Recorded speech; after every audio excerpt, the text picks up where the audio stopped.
Hello, everyone, and welcome back to the second and last day of Black Queer Town Hall in STEM and Healthcare. Yesterday, we featured amazing sessions on Black, queer, and trans health justice. Today, we will start with our last panel focused on diversity, equity, and inclusion, or DEI. Our expert panel will discuss if the recent interest in DEI work has improved the experiences of Black queer sciences in the academy. This I want to hear. Let's welcome our panelists. So hi, everyone. Welcome to our panel today, where we have a great group of people to talk about, the efficacy, the impact, and the cost of DEI work. And are we actually making any movement in this space with the amount of resources that we're putting in? So DEI stands for diversity, equity, and inclusion.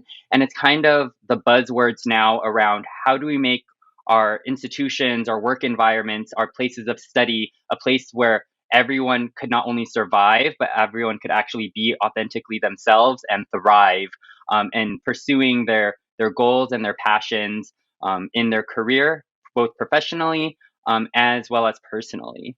And my name is Bria Castellano. I use they, them, their pronouns. I am a scientific program manager for training and DEI at a research institute called ChemH at Stanford. And I am very humbled to be able to lead and moderate this discussion today. And first, I would love to introduce our panelists. So if you could please introduce yourself and say whatever identities you hold close to your heart, as well as kind of what you are excited to get into today.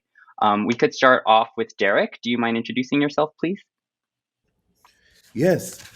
Hello, everyone. My name is Derek D. Jones Jr., and I am so excited to be a part of this panel.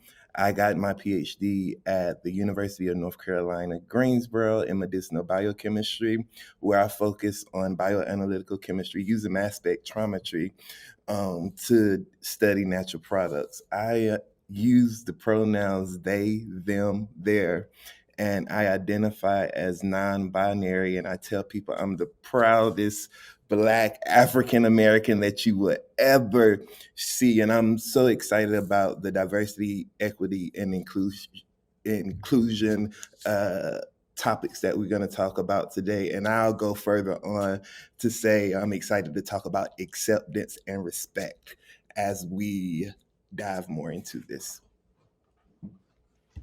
Awesome. Thank you, Derek. Kayla, do you mind introducing yourself next, please?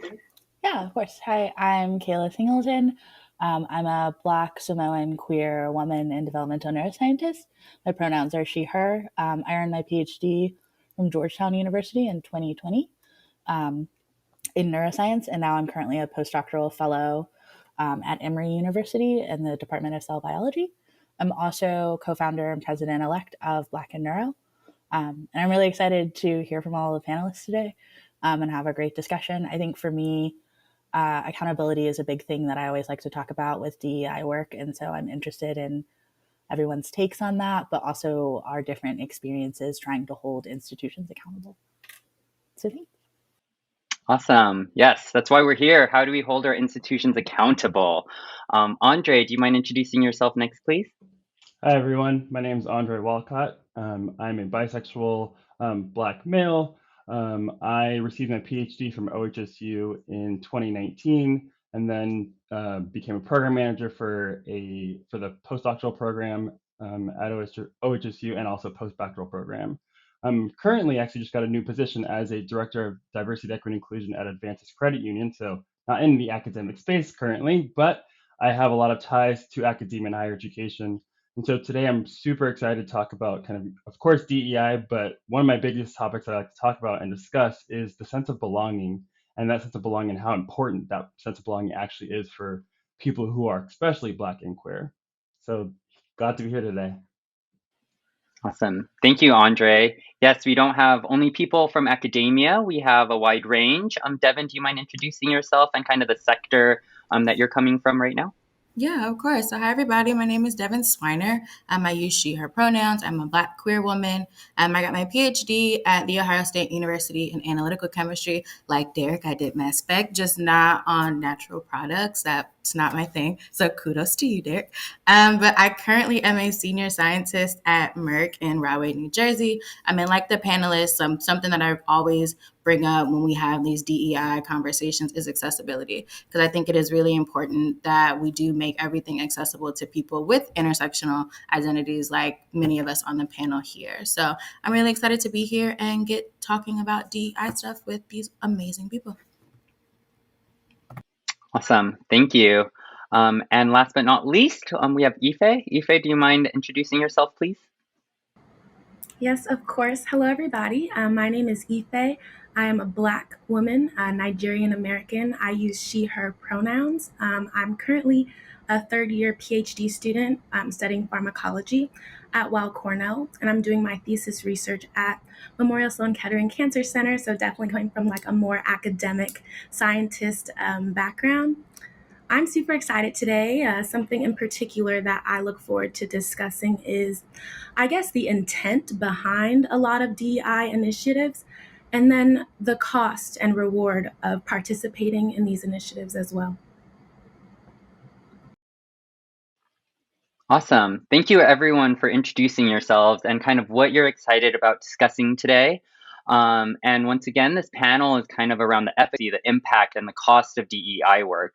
And as all of us know, right, in the US, in America, there's been a long-standing issue with institutional bias, systemic bias, institutional racism that really permeate all of the institutions that we're at, whether or not they want to admit it or not. It is deep rooted in a lot of our institutions.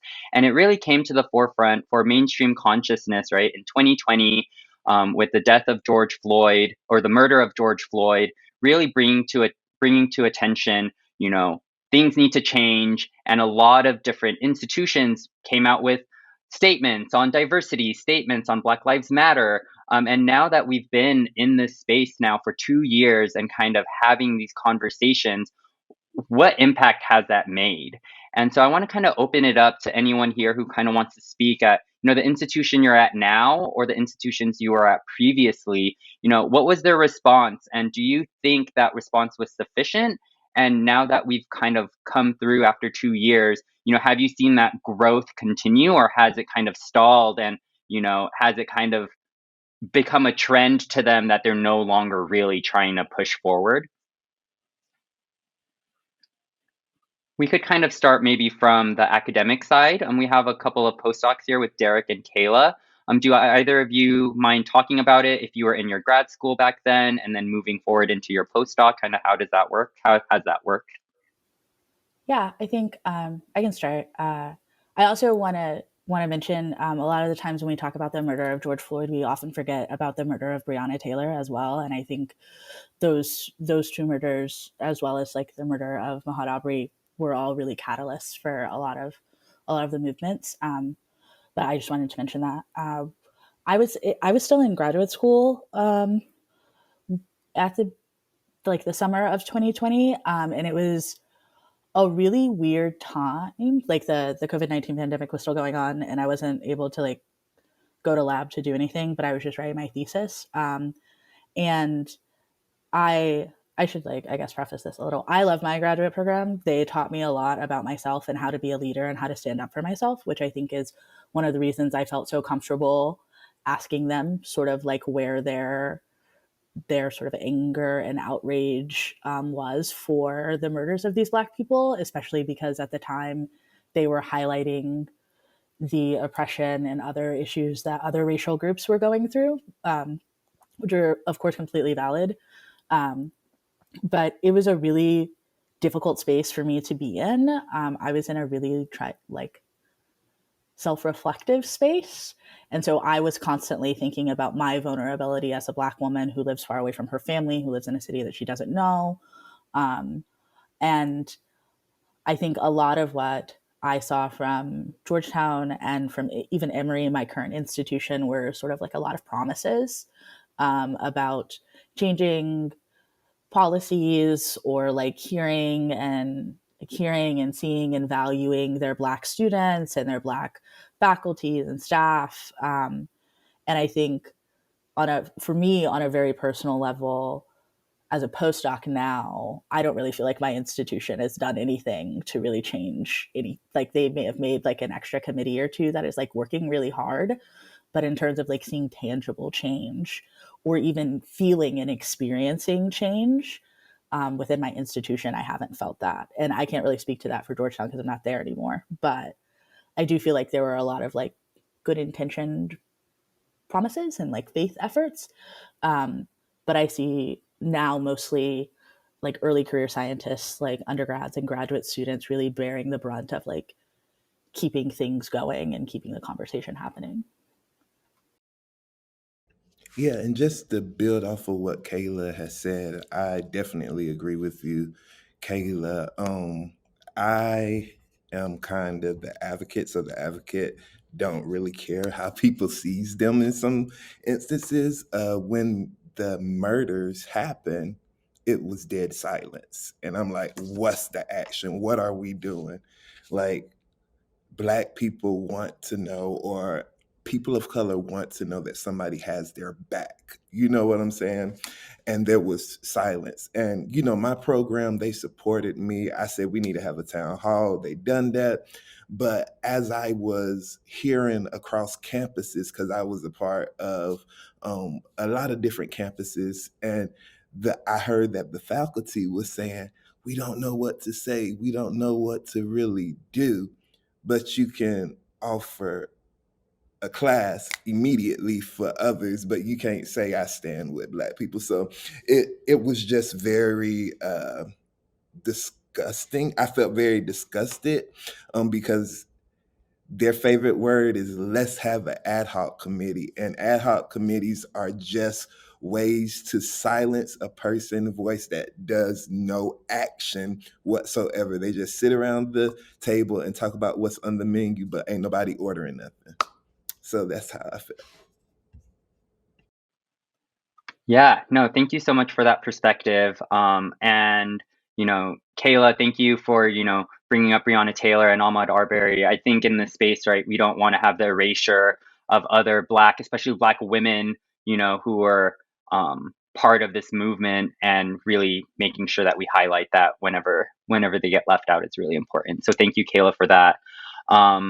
And yeah, how have other people on our panel, from what Derek or Kayla has said, does that resonate with you? Have you been able to see a little bit more tangible actions, or has it kind of been on the lip service space and, oh, we're going to have a community that talks about it, but in actuality, that committee has no power to actually make, the changes that you as trainees or early career scientists coming up, want to see happen?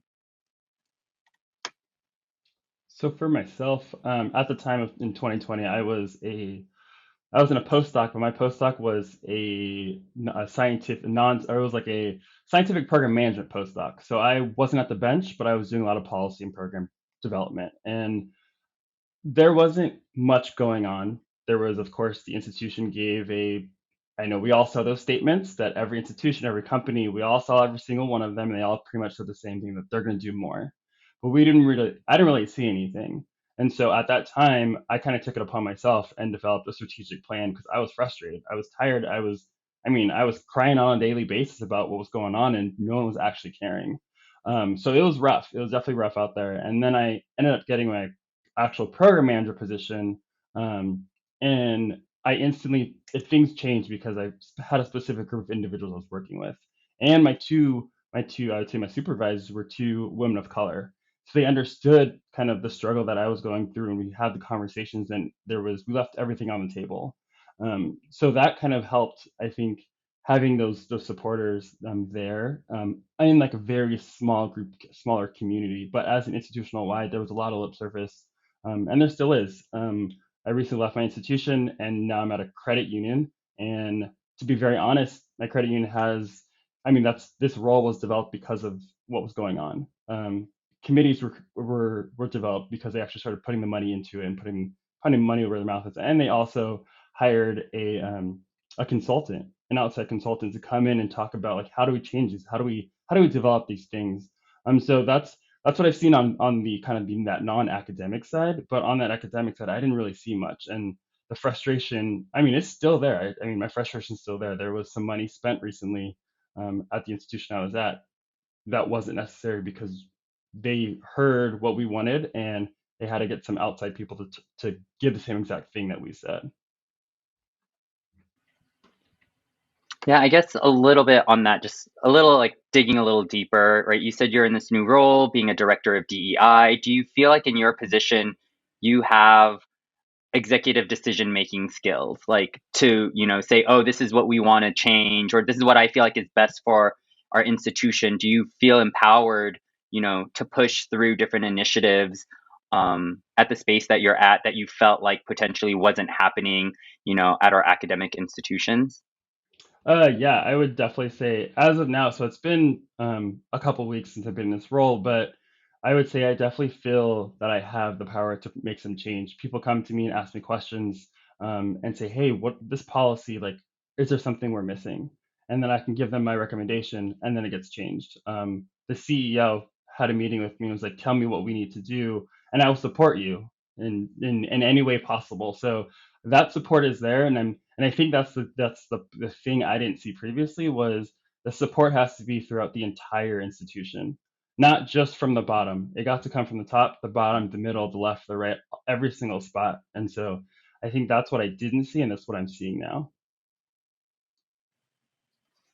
Yeah, no, thank you for that. I mean, I think, right, having the ears of your leaders is really important, especially kind of thinking of, like you said, grassroots effort, right? Either at a company or at an institution, there's always a lot of grassroots energy to make change. But then if the leadership isn't listening or isn't having you at the table in a capacity that you have the power to make changes, then it does end up becoming lip service. And I guess going to Devin, working at a biotech company right now, how has that landscape been for you? And do you all have the ears of the CEO or the C-suite people at your company? Yeah, so corporate was it's so different how they think about DEI versus academia. And I had no idea like the landscape that like I was walking into. But I like knew that like Merck had like spent a lot of money and was doing like, was supporting a lot of these efforts. So when I got there, I was kind of like, okay, this is something that I'm not going to give up. My manager knew that. People on my board, like my interview panel board, knew that. So they knew that I was going to come in like, I'm going to want to hit the ground running. The thing about corporate America is that they have the money to do things. You just kind of have to know who to ask, which is interesting. So when I got in, I was like, oh, okay, let me figure out who I need to ask for certain things. Merck has historically something simple like recruitment. Like they historically recruit from similar schools because it's easy. Like you have people internally that are alumni of these schools. So you just go back and recruit. But as I was coming in, they were like, let's expand. Like we need to start expanding, the schools that we recruit to, looking for people to help. So I was like, yeah, sure. I'll definitely lead a team for ambassadors for Jackson State, which is an HBCU in Mississippi. I was like, yeah, I would love to see more people like me at Merck. So I think with corporate, it's one of those things that's one of like those hidden curriculum things. Like you kind of don't know the corporate landscape when you come in. So putting yourself in the front of the right people that like, oh yes, talk to the DEI teams that do have the ears of the leadership teams. Then yes, I think from my position, like I've talked to Celeste, who's our DEI officer across the like company wide. Like I've had those those conversations. I've been talking to the leadership team. So I think it's also a little easier to highlight those people and then to talk to them because it's not necessarily this power dynamic as much as it is in the academic spaces. Like we're colleagues, right? Like you were just in my position 5 years ago and like we're trying to advance the company. A lot of corporate companies love DEI related things. So like for your employee development plan, have a DEI initiative. So you use that to your advantage.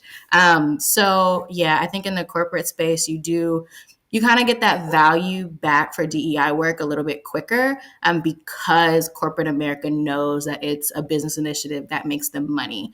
So it's really about like working the system in a lot of these large company spaces. I love that. Working the system. In the past, other majority identities would work the system to their benefit. And I think since 2020, we've kind of realized how best to work the system, for marginalized communities and people of color and queer identities. And kind of speaking about recruitment, going to you, Ife, is you started grad school, right? Like you were probably a first year, right, when it was happening or finishing your first year. And so you've probably been able to see kind of the change of how you were recruited to go into graduate school to now with this newfound perspective that programs are trying to have. How have you seen that evolution in your graduate program or in recruitment in general since you've been in graduate school? Yeah, I would say that upon that sort of uprising, my institution started an anti-racism task force, which consisted of several different subcommittees, one of them being recruitment. And there was a lot of participation with the task force at the beginning, and a lot of energy and a lot of effort. And it's died down a lot, similar to what some of the other panelists have said. And now we're kind of having those discussions of what we're going to do with the task force, what would be the most effective, because it really hasn't been effective. And I personally feel like it's just been a waste of time in a way for me personally. The task force has been doing a lot of work and there has been effort with recruitment and retention, but I feel like the effort is it's not coming from where it needs to come from. Similar to what Andre said, it needs to be coming from the top. And because it's not coming from the top, change is happening incredibly slowly, so slowly that it feels like it's not really happening at all. But I do think it's happening slowly but surely. So I have seen some slight changes, yeah.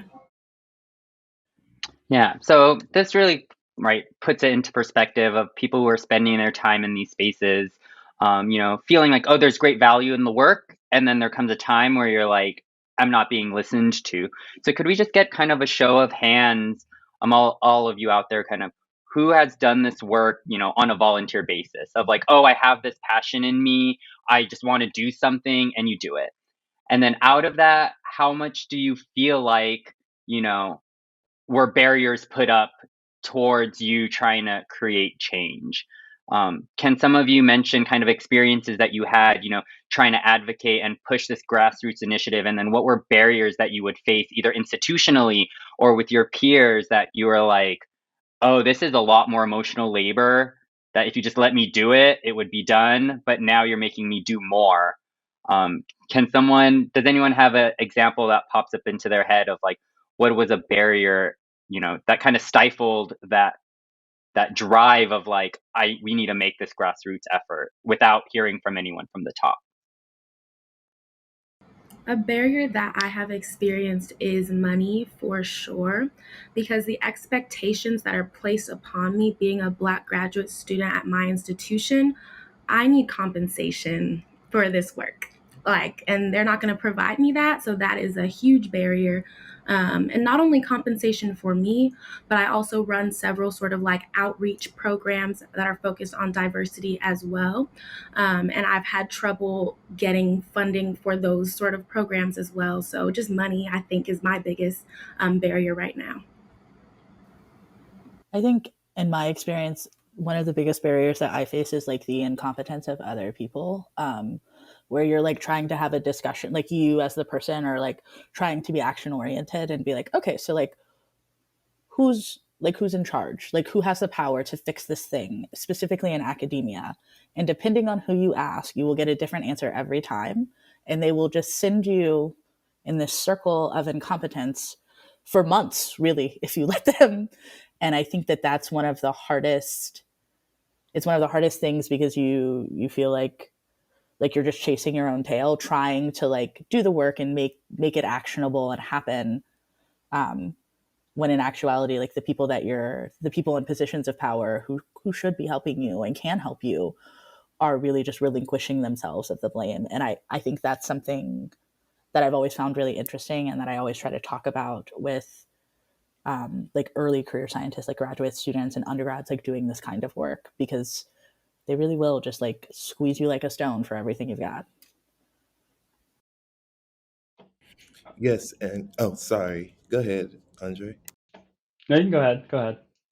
Yeah, I was just gonna add on to that, y'all. That kind of hit me, because first of all, they want us to do the work, and then as an academic, they want you to publish papers, and then you have people who think that they can tell you how to feel in a very vulnerable moment of time. And I'm being very political, but you have these people who tell you how you're supposed to feel, and they never been in your space, and so um, dealing with that and having to tell them like you're talking to the wrong one in a sense, like having to put a superior in their place when it comes to your identity, who you are, how you express yourself, and how you advocate for people. It shouldn't ever be this tug of war thing.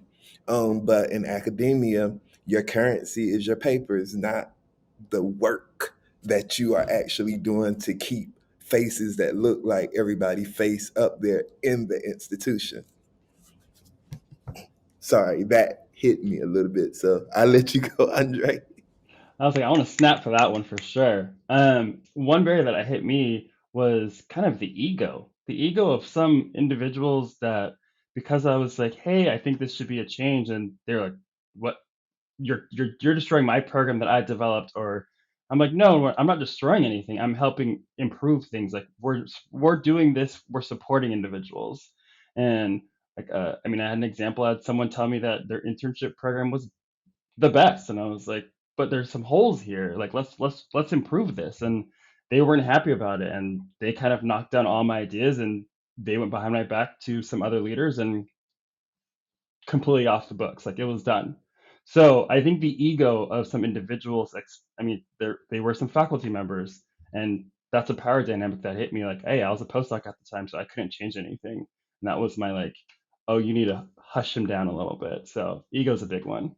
I think that reminds me of I was having this conversation with one of my friends the other day about not just ego, but like allies and specifically white people in academia needing to understand that in order to make change, like they will have to give something up. Like in order for real change to happen, they have to let go of something, whether that be not whether like in general, it is like a systemic ideology. And I think it's easy for allies and advocates to like be a part of these DEI movements and want to make a lot of change. But what it actually comes down to at the end of the day is them like giving up their power, them like realizing, not just like saying sorry, but like actually fixing things that are wrong. And so many people aren't comfortable with that idea.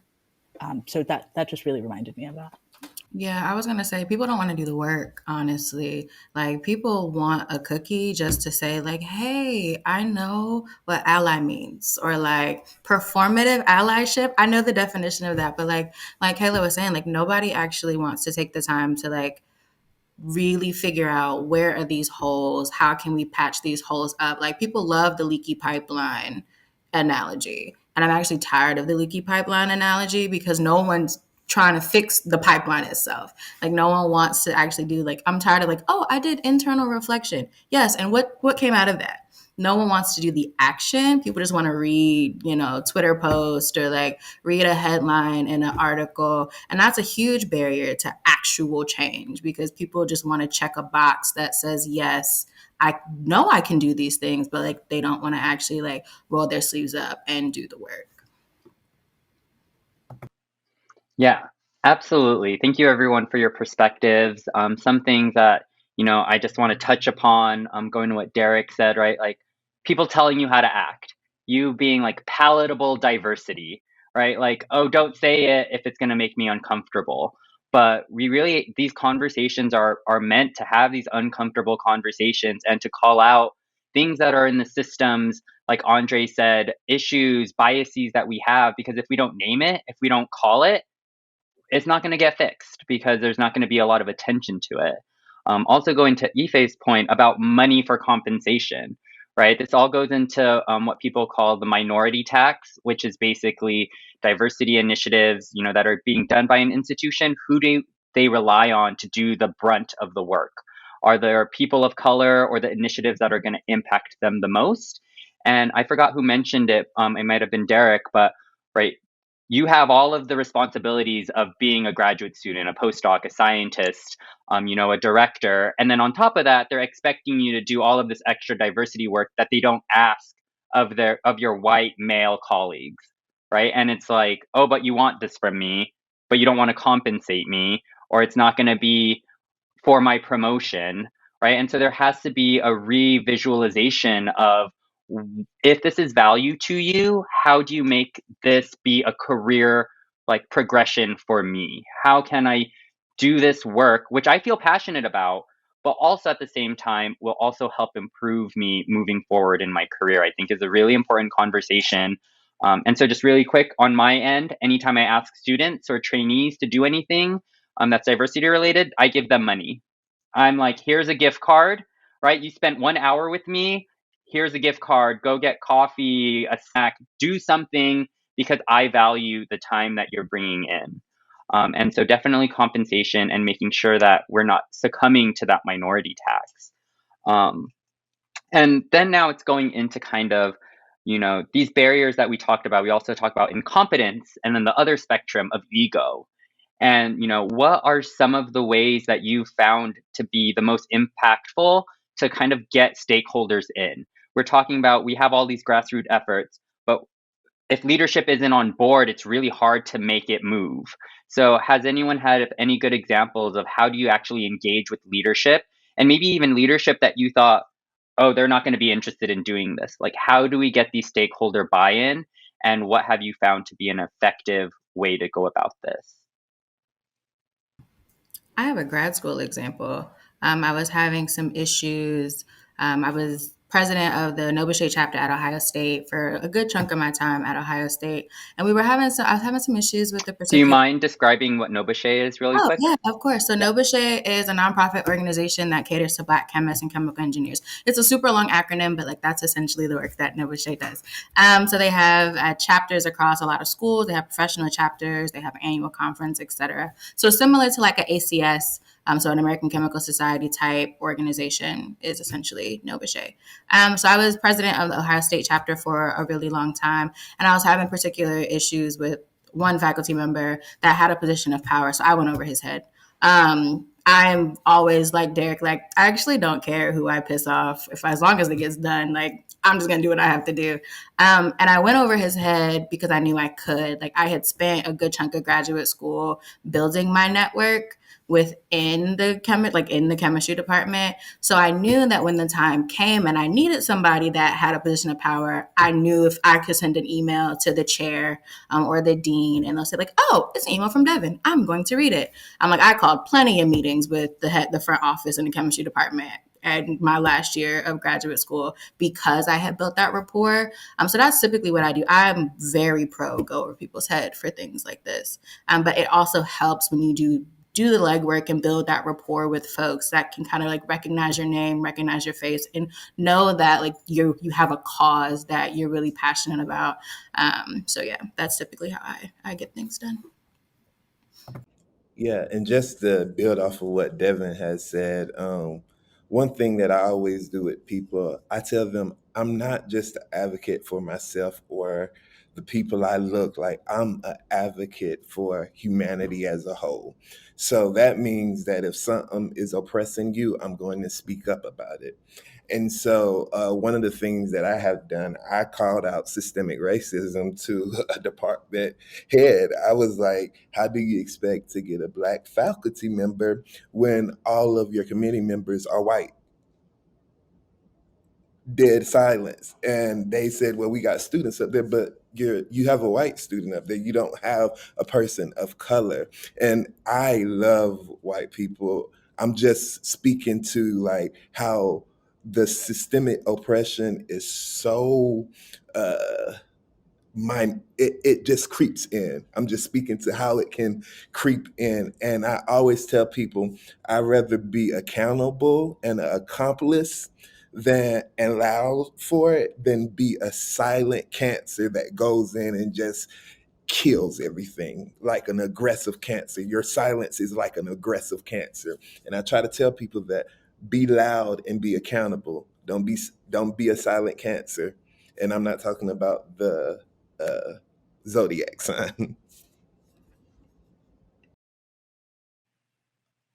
Yeah, no, thank you for these perspectives. I think, right, thinking about the silence or the inaction that's done by leadership, sometimes the best route to go about is, hi, you identify this problem. There's this issue with our recruitment, right? And you don't just leave it there, because if you let them do whatever they want to do, let's be honest, they're not going to do anything.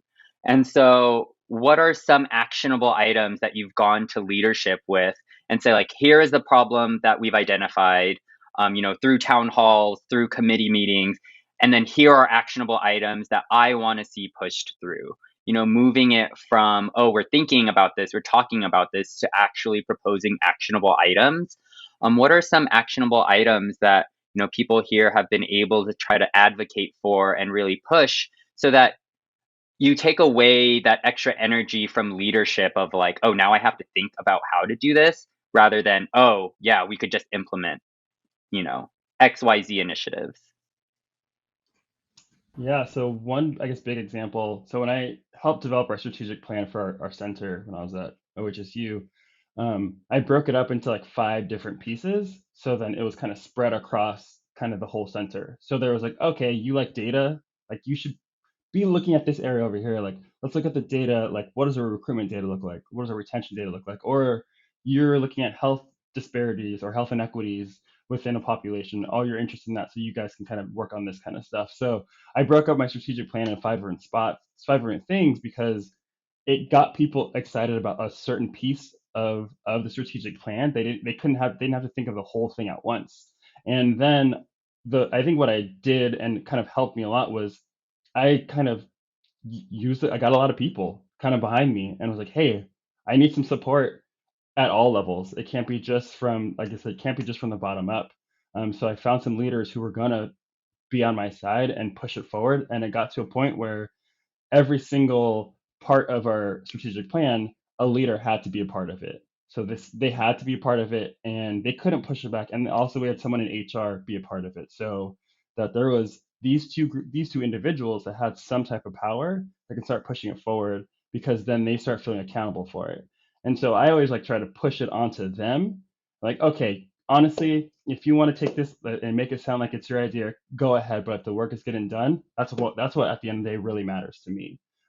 Because I'm not trying to do this because I want the success or the like, oh, look, you did this. I'm trying to like do the work and just get it done. So if someone else wants to say like, hey, look what we did, I mean, it sucks. I know it sucks that it happens a lot, especially, I mean, to queer Black individuals.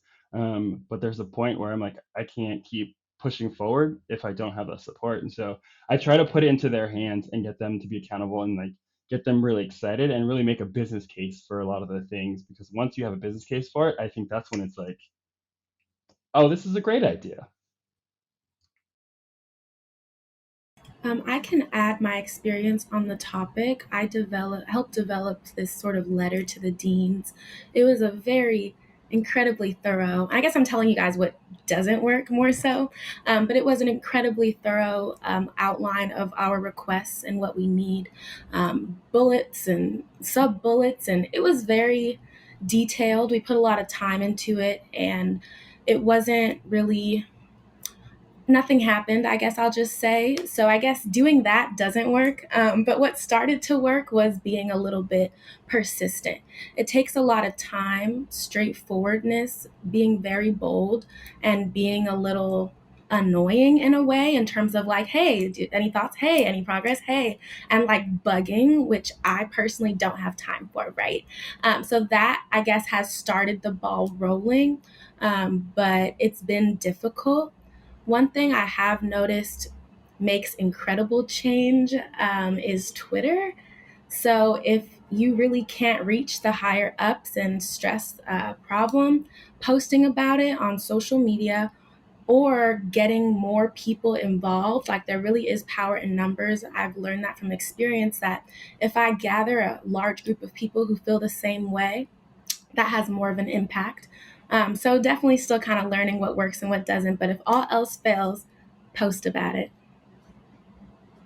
I think I've loved hearing everybody's like tidbits and advice about what works. And I really love Ife's point of like being bold and loud. If there's one thing about me, Kayla Singleton, I will send a strongly worded email to absolutely anybody on the planet. It is a gift, a skill. And I think one thing that I've learned being at Emory and working with my boss specifically, who is like a really well-established professor and everybody really likes him. He's also like a very jolly man. Like he's very happy. But he is like a critical thinker, and we talk a lot about like classism and sexism and racism and like things like that in our research group, and how you can't really like individual change your way out of systemic issues a lot. And one thing that working with my PI and being at Emory has taught me is that you really do just have to annoy people. Like sometimes you do just have to put people on blast and be like, what were you thinking? And I don't love that because it feels really combative sometimes, but there are other weeks where I'm like, I do actually have time to just sit here and drag this institution. Like, what are they going to do? And I think it's hard. It's always hard for me to figure out what is like the most efficient way to get things done a lot of the time. And so I think my biggest advice, and I think Andre really spoke to this well, is to like have a team of people that you can like bounce ideas off of, that you can work with, that have like different strengths and skill sets that you can use to your advantage. So like in my like circle of advocacy, I am the like strong worded email person. Like I can craft you an email about anything. I have other friends who are the like, this is how you talk nicely to someone that you want to punch type of person, like, and friends who are like, this is how you talk to deans. And I feel like it's unfortunately like a skill that you constantly, like, it's like a muscle, like you constantly have to learn and like flex it and try new things. But yeah. Yeah, no, I really appreciate this conversation. I didn't want this, discussion to just be like, oh, what is the state of affairs? I love being able to give actionable items. The people who are in the audience right now that are like, I'm at an institution, I want to make changes. What are those best practices? And to kind of sum up some of the things I've heard, right, that Andre mentioned is really figuring out what is the motivation for your leadership. And so there could be a number of motivations that have already been discussed, right? Some people are motivated by data. So you have to go and collect and show like, oh, here's where we could do better. Other motivations, right? It could be an emotional plea. Some people are like, oh, this is going to really impact our community. I really care about that, right? That could motivate them to make action. Other ones that are a little bit less altruistic, that has been mentioned, right, is like social pressure. Ife talked about, posting on social media, on Twitter, tag them, right? Tag the department, tag the institution. Why haven't I heard a response, to our open letter, right? And really put that social pressure on them, because once it's out, right, they have to respond or it's a bad look. Another motivation that I found for some people in leadership position is kind of self-promotion. Oh, you want to be known that you care about this issue. Do they actually care? Sometimes, hopefully, yes, but a lot of times, no. But if they're willing to put the work in, put in the administrative power and resources in, right, that is helpful at the end of the day for us, getting people who don't care but have to look like they care. These are ways that we could motivate, our leaders and our institutions to make the changes that we're trying to look for in these spaces.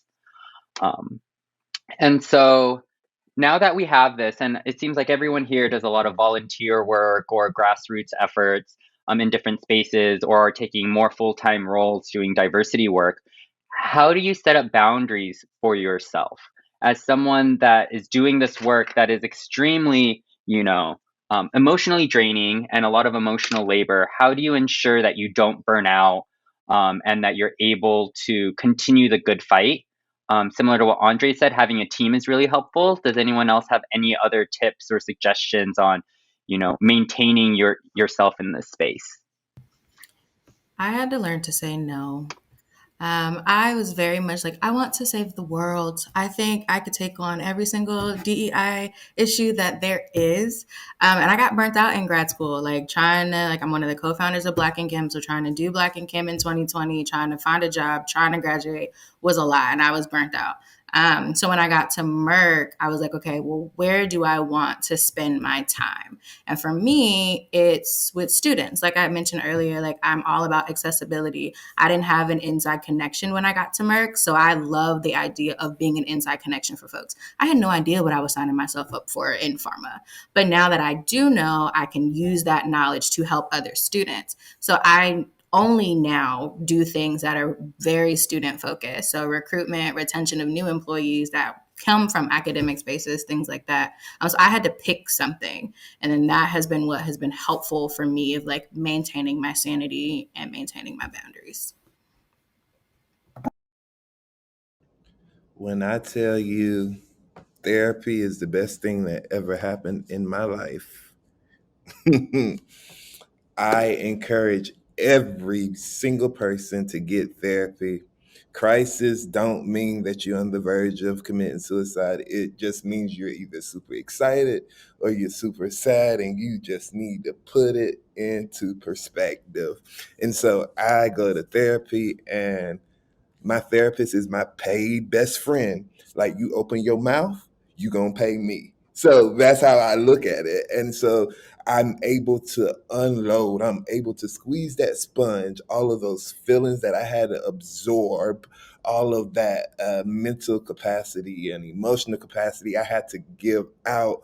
I am now able to regain in therapy, and also having to say no to certain things, and say, like, if you're not paying me this amount, I'm not getting up out of my bed with certain people, because I know the motives in a certain way. So yeah, therapy is my strongest thing. It kept me alive. It saved my life a lot of times, because this gets very emotional. It gets draining. You feel alone. You feel like nobody hears you. You feel like nobody cares. You feel like you are literally sitting in a room by yourself. Your family don't even care sometimes, or you feel like your family don't even care sometimes. So you have to unload on someone. And so I would always say therapy, and always have that inner circle that you can just say 911. I got friends that I promise, if I ever feel like I'm going to hurt myself,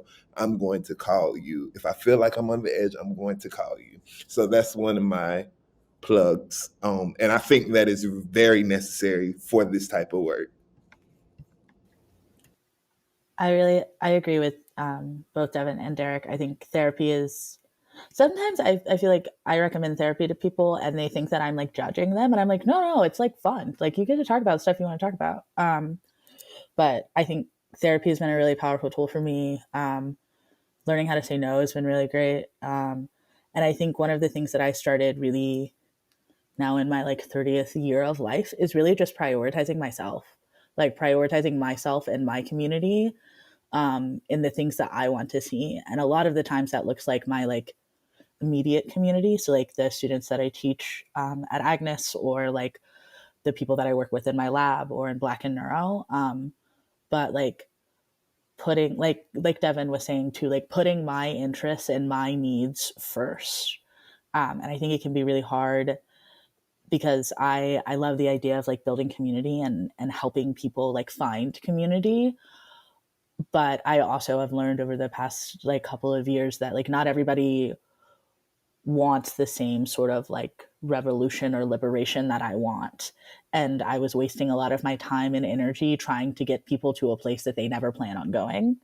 And it was really like, I was very downtrodden. It was very sad. I was like, maybe I'm just like not doing a good job, when in fact it had nothing to do with me, and a lot to do with just them and their priorities, and that's okay. So I think for me, it's been about like giving myself permission to like be a little bit selfish in the causes that I support and the things that I want, prioritizing those things, and then also recognizing like the growth that I have done all of the time, like giving myself flowers when it comes to those things, and and being around people that facilitate that.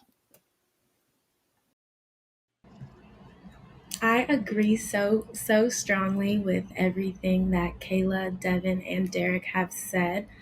I think therapy has helped me learn how to say no, learn how to prioritize myself. Therapy has helped me realize or help me pay closer attention to how things make me feel, how things make my body feel. And I want peace. That at the end of the day, all I want is peace in general. So things that bring me peace, I keep around, and everything else can go. I've realized that my presence is really like my superpower, and it's, you know, any of these initiatives would benefit from me being there, yeah, but that's not my responsibility. And I've gotten a lot better at like realizing that and delegating more. Like, I can't, but this person maybe can, like maybe reach out to them, you know. So yeah. Oh, also, I do not do anything if it's less than 2 weeks, period, because I had a period of time where um, I, people will reach out to me last minute for things, yeah, right? So I have a 2 week rule now. I do have a few exceptions, yeah, but in general, I will not be there if it's within 2 weeks. Yeah. Oh, yeah. No, these are great, definitely great tips. Definitely +1 on going to see a therapist. Right? They're there to give you the tools so that when things aren't going too right, that you've got the tools and then you have someone to go to help implement those tools. Definitely having the boundaries of saying no is really important, as well as having those even timeline boundaries, like Ife just mentioned, that, if you want feedback on this, you better give me time. Because if not, then one of my friends used to say, like, your crisis is not a crisis for me because you had a lack of planning. And so, really, like, thinking about that in a way of like protecting yourself and not taking other people's crises onto yourself if you could help it. Um, I guess one of the things now I kind of want to branch into, right? This is a Black queer town hall. We have, multiple different identities that we've all expressed. And in this time, maybe a lot of people are thinking, oh, ethnic diversity is there, right? But now with intersectionality becoming a really big thing, that you're not just one identity, you're multiple, kind of how has your Black, queer, and other identities kind of, shaped your perspective in this space? And how do you move forward, to be able to advocate not just for one, but for potentially multiple identities? You loaded us up with that one. But I'll start off if that's okay with everyone. One of the things that I noticed as a non-binary person, they, them, their, I often try to be an example by saying you, all, y'all means all, making sure that I'm not gendering anyone. And one of my tickers, I'm getting to it. One of my tickers is when we have these professional societies, when we have academia, even when we have corporate America said, hey, we fixed the problem. The ratio of men to women in employment is about 50-50. Now, I celebrate all self-identifying women, and I celebrate all self-identifying men, and I celebrate the gender agnostic. I celebrate the non-binary. I celebrate the fluid. I celebrate it all. So realizing that we are not on a binary, we are on a spectrum, the electromagnetic spectrum, baby. So like, it's not black or white, it's a spectrum, and just allowing people to feel a little bit uncomfortable so that their eyes can open. It's sort of like you get that puff in your eye when you at the doctor that kind of just make you jerk a little bit. We're just giving them a little puff in the eye so that they can see the spectrum and not the only this or that, in a sense. So that's how it shaped me. I really love that. Just like a lot. That was great. I think the way that I do this, or I try to do this, is I try to recognize a lot of like the privileges that I have. And I try to make sure that I'm using it to learn about like my experience as a cis woman and how I can specifically, I am trying to learn, and I think I do like a pretty okay job of when I should be using my voice to say something and when I should be shutting up and listening. And I feel like a lot of the times we have problems with like that second part of people not, like when they're called out or when someone corrects them or just when you like uncover new information, not just sitting back and amplifying a person who is qualified to speak on those experiences or those topics. And I feel like a lot of the time, specifically in the neuroscience community for me, because I can check off like multiple DEI boxes at once with my intersectionality, I get asked to do a lot of things and speak on a lot of panels about topics that like I am not qualified for. Like I was asked to be on a panel about Black trans women, which I think is wonderful. Like I love Black trans women. I am not a Black trans woman, so I don't actually think that I could moderate it. That'd be really cool, but that would be like selfish for me to make friends, not really for the neuroscience community. But I think like recognizing like your intersectionality and what it does bring to a discussion, but also the way that the system can and will use it against you to sort of check off these boxes and provide erasure for other people who need that space, need that platform, and deserve like for their issues to be at the forefront. That's what made me think of. Yeah, I agree with both of y'all. It was, I mean, I talked about earlier, like the sense of belonging is so big for me. Like there's so many spaces that I felt like I've never belonged. I felt like I was included. I was like, okay, that's fine. I thought had some equitable pieces to it. That was fine, but I didn't feel like I belonged. And so knowing how that feels and trying not to make anyone else feel that same way. And so like Kayla said, like knowing when I can speak up and when I should be speaking up, where I'm amplifying other voices and kind of helping them kind of get to when they want to speak up. So I think that kind of brings to that thought to me is making sure that we really have everyone is included in these conversations, and that we're not just cutting people out and not cutting people in that are, oh, like you tick one box and that's about it. So I think that's for me, that's my biggest thing is understanding that, like Kayla said, like understanding my own privilege and making sure that everyone else is also brought up to as well, and not just, hey, we're just right here and that's it.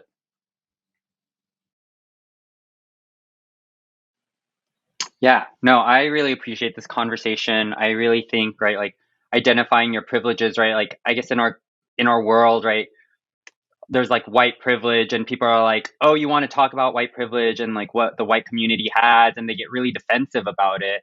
But if you come in and you're like, these are the privileges of my identities that I have, like for myself personally, I know a lot of my life I've been male presenting, and just being male presenting has helped me a lot in my career, right? And even though I identify now as non-binary and express my gender identity in a different way, I still have that male privilege that I grew up with, and that I still get perceived at in that way a lot. And so I think it's really important to be able to show that, looking at your privilege isn't only for white people. It's for anyone in any space to say, like, this is the platform that I have because of these privileges. Yes, I have a lot of marginalized identities, but I also come with privilege, I think is really important. So thank you to Kayla and Andre for touching on that. And I think one thing that I want to move this direction in towards maybe the last section is about efficacy. And we've talked a lot about what are things that we could do, but Derek, Kayla, Ife, you're all going to be on the job market probably within the next few years. Devin and Andre, you just went, and got relatively new positions. What do we look for? How do we say like this institution is making an actual impact, is actually having efficacy in these spaces? And so when diverse talent, Black queer people are coming in to interview, what are ways that we could see that there is efficacy in all of these different types of initiatives that we're personally even trying to implement at our own institutions? I guess I could start just really quick while maybe some people need time to think. Representation, right? That goes up to what Derek said. Having people be visible in the spaces that new talent is coming in is very important, and making sure that that representation is representing those identities and the community that you're really trying to impact. Devin, I see you went off mute. Yeah, something that I looked for when I was applying for jobs and interviewing, I asked everybody the same DEI related question as far as like the company and like what their views on it were, just to kind of get an idea of what the culture was like. And I think that's a really tangible way that a lot of people can kind of see, even though it's a small subset of people, but you can kind of get a general idea of like what the landscape looks like, culture of the company wise.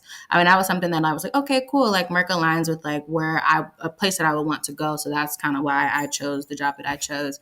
But I think it's trying to find access to people that look like you. If you can't find anybody that looks like you, that's kind of a red flag. So I was always like stalking people, like stalk LinkedIn, stalk Twitter, to see if you could find people, and not necessarily counting like, oh, I found 5 Black people on Twitter or on LinkedIn today, but see if you can find people on your level, maybe a few levels above you, that do look like you. So back to your point, Bria, like about representation, that is really important. But I definitely went in my interviews loaded with DEI questions just because that was important to me. And I didn't want to put myself in a space in my first like big girl job where I wasn't going to feel supported or wasn't going to feel like I could be my authentic self. I agree with that. Go ahead, Kayla. Are you sure? Okay. Yeah, I should probably go first because mine is not as good as yours is going to be. But for me, this is important because I really I do it based off of vibe. Like I am a very intuitive and in tune with myself kind of person. And if I feel uncomfortable, like asking a specific question or being myself, or even like speaking the way that I speak, especially for like faculty interviews or like when I'm meeting with other faculty members for like interviews or jobs or like giving talks, that plays a really big role in my head, because the way that someone who like has power over you treats you as someone with no power in a situation, like when you're just applying for a job, or little power, not no power, is really telling. And so for me, I really do it based off of vibe. And people ask me all of the time, like what that really means. And I have nothing for you, but it is like a feeling in my stomach that I'm like, not these people, not this place. No, thank you. I'm sure Andre will have something way better to say. That's not true, but I agree with that. That vibe is real. Like if there's a vibe and you're like, this isn't for me, I'm not doing it. Kind of getting to the piece that Devin was saying about representation, and Bria, you were saying also about representation. I've definitely been in interviews where I'm like, why am I meeting with this person? This doesn't make sense. Like just because they're a person why are we meeting? And then we sit there in this meeting and we're like, why are we talking to each other? That's a problem. I don't want to don't just put people of color into a room and be like, hey, look, we got 2 other Black people. Look, we got another person. And I'm like, that's not what I'm here for. Like, I'm here, like, yes, I'm here. I hope I got to work with you, but they're just throwing people in a room just to say like, hey, we have representation. And I'm like, that's not real. That's fake representation. So when it came to can we have a reframing really quick, Andre? Yeah. What if they were like blunt about it? We know you're Black.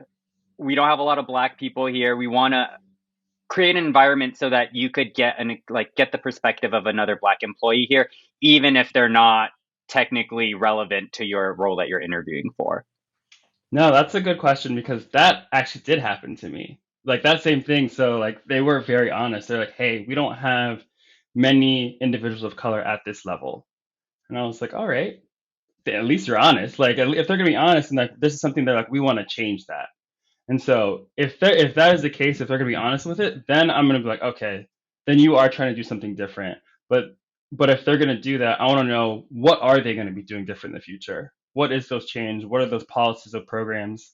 How are we gonna make this difference? And so I'll be honest, my current company, the people of color in the director role or above is slim pickings. Like I am probably on one hand one of the people on one hand, and that's it.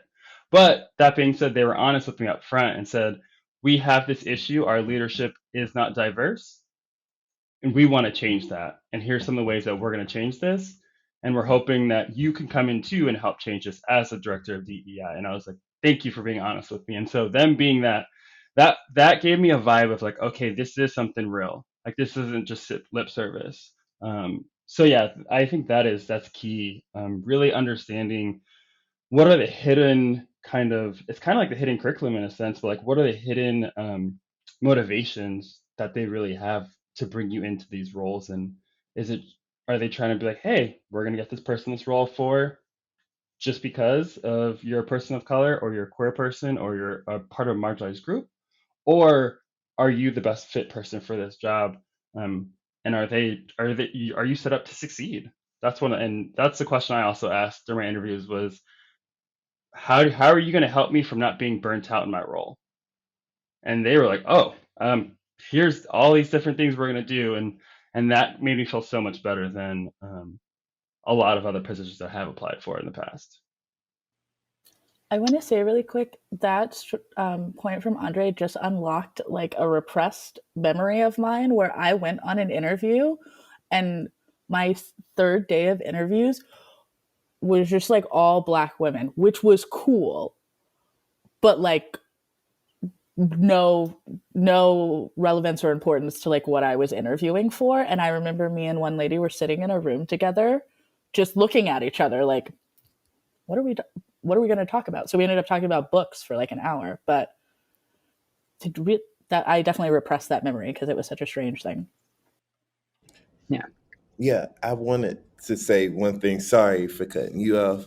One thing that I do on the academia market is I look at those DEI statements, and I can just tell when they haven't had no eyes on that DEI statement, and I know when to just say no. Another thing I do is I look at all of their leadership. So in my arena, I look at all the professors and I ask the question, so there's not a single person of color on your faculty. What are you doing about that? And if they stop and pause and say, well, we're trying to work on it, I'd be like, well, we've been trying since a long time ago, right?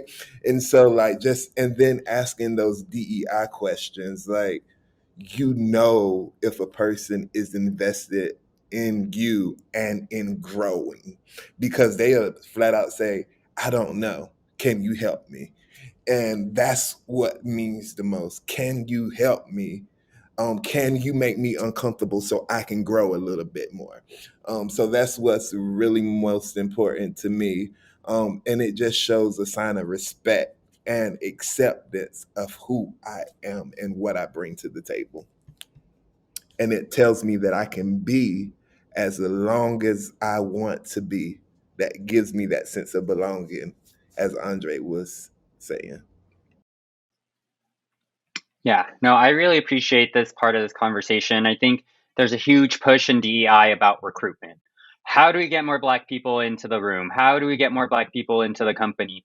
When really the conversation should be about retention, right? Like it's not helpful to put Black people, Black queer people in environments that is not good for them. And if your company is not good for them, that's how you find out, right? What are their retention plans? How do they support you when you're in your role?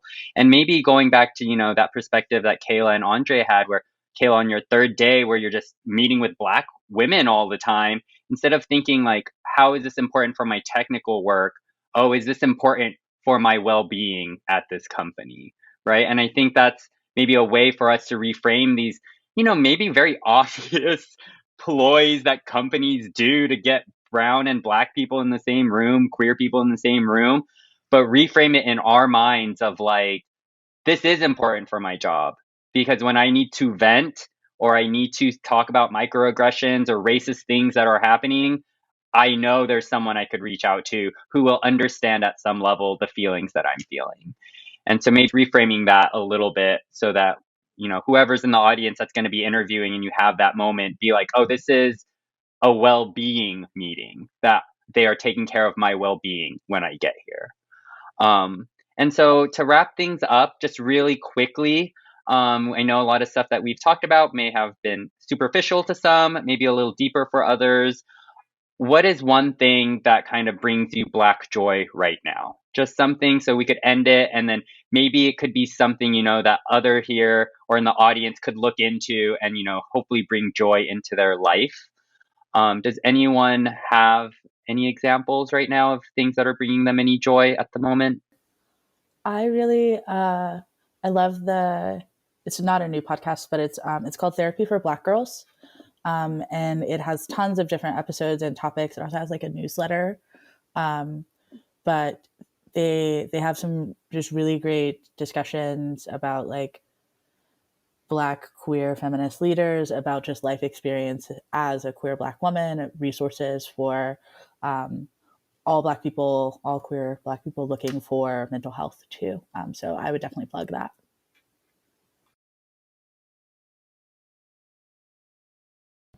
I think something right now that's bringing me joy. I have a puppy. So being outside of my puppy, Baxter's amazing. I tweet about him all the time. But outside of him, I think I've really been enjoying getting outside more now that it's a little warm because I live in New Jersey. But that has always helped me recenter myself, going to parks and things like that. Now it's to help him exercise, but it's really just great to be outside in the sun, enjoying fresh air. Yeah, I completely agree. I've definitely been feeling a change in my mood with the season, so that's been nice. But I've actually been reading a book, and I have it right here, The Black Academic's Guide to Winning Tenure Without Losing Your Soul. I highly, highly recommend this book. It's helped me realize how powerful I am, and it's provided me really useful tools. I'm not done with it, but it's been giving me Black joy for sure. I would say, and I'm not trying to be cliche, what gives me the most joy right now is knowing that I'm standing on the shoulders of my ancestors and transcestors, and I don't have to die fighting the same fight that they've already fought for. I am fighting a bigger fight for liberation for the generations to come, and that makes me so grateful, so hopeful, and just joyous, knowing that I'm not going to die fighting that same fight. That's a hard one to follow for sure. But for myself, I'm like, oh, well, we can all leave now. I would say for myself, it's definitely making sure that I have my group of just like Black friends. And like, I mean, I live in Portland, Oregon. Portland, Oregon is not the most diverse place in the world, but make sure I have that group of individuals who aren't academics. So they have we just get to talk about some random stuff. We meet up, we have a cookout, everyone brings a dish, and just have a good night and have fun. And I think just like having that community always is something that really brings me kind of that Black joy all the time. Oh, I love that. So our next town hall will be in Portland at a cookout at Andre's backyard. It will be in person. Thank you, organizers, for funding our travel expense. But yeah, I just want to say thank you to everyone for being here, for your perspectives, for your honesty, for giving actionable items on how to actually make impact here. I also want to say, representation matters. And if you didn't notice, if you're in the audience, everyone here is a doctor or soon to be. Ife is about to get her doctorate within the next few years. But right, representation matters. Look for us on Twitter. We have our handles here. Connect with us, reach out to us. You need someone to speak at your events, reach out to us. You need someone to consult and you've got consulting money to give, reach out to them, and support them. And thank you all for listening, and we'll see you again next year. Thank you very much to our panelists for the important conversation on ways to advance your DEI efforts by being bold and persistent and intentional, but also learning to set boundaries, the power of saying no, and when to put yourself first. I also want to highlight their points on making mental health a priority. Hello, United States of America. Now I would like to introduce our next two speakers.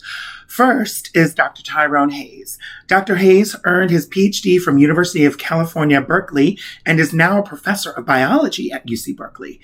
He is most known for his work on atrazine, a herbicide that demasculinizes male frogs and may pose harm to those working with it. He is also an advocate for the regulation of pesticides and other chemicals that have a role in health disparities of minority and low-income populations. Please welcome Dr. Tyrone Hayes. Before I tell my story, I want to start today by thanking you for having me out and thanking you for letting me participate in your platform. I also, before I start, I want to introduce you to this phrase as a phrase I learned while working in Southern Africa. And loosely translated, it means people are people through other people. And so I never present myself or my work until I thank the people who made me who I am. First and foremost, I'm thankful for my family. This is an old picture. My mother and father for their support over these last 54 years.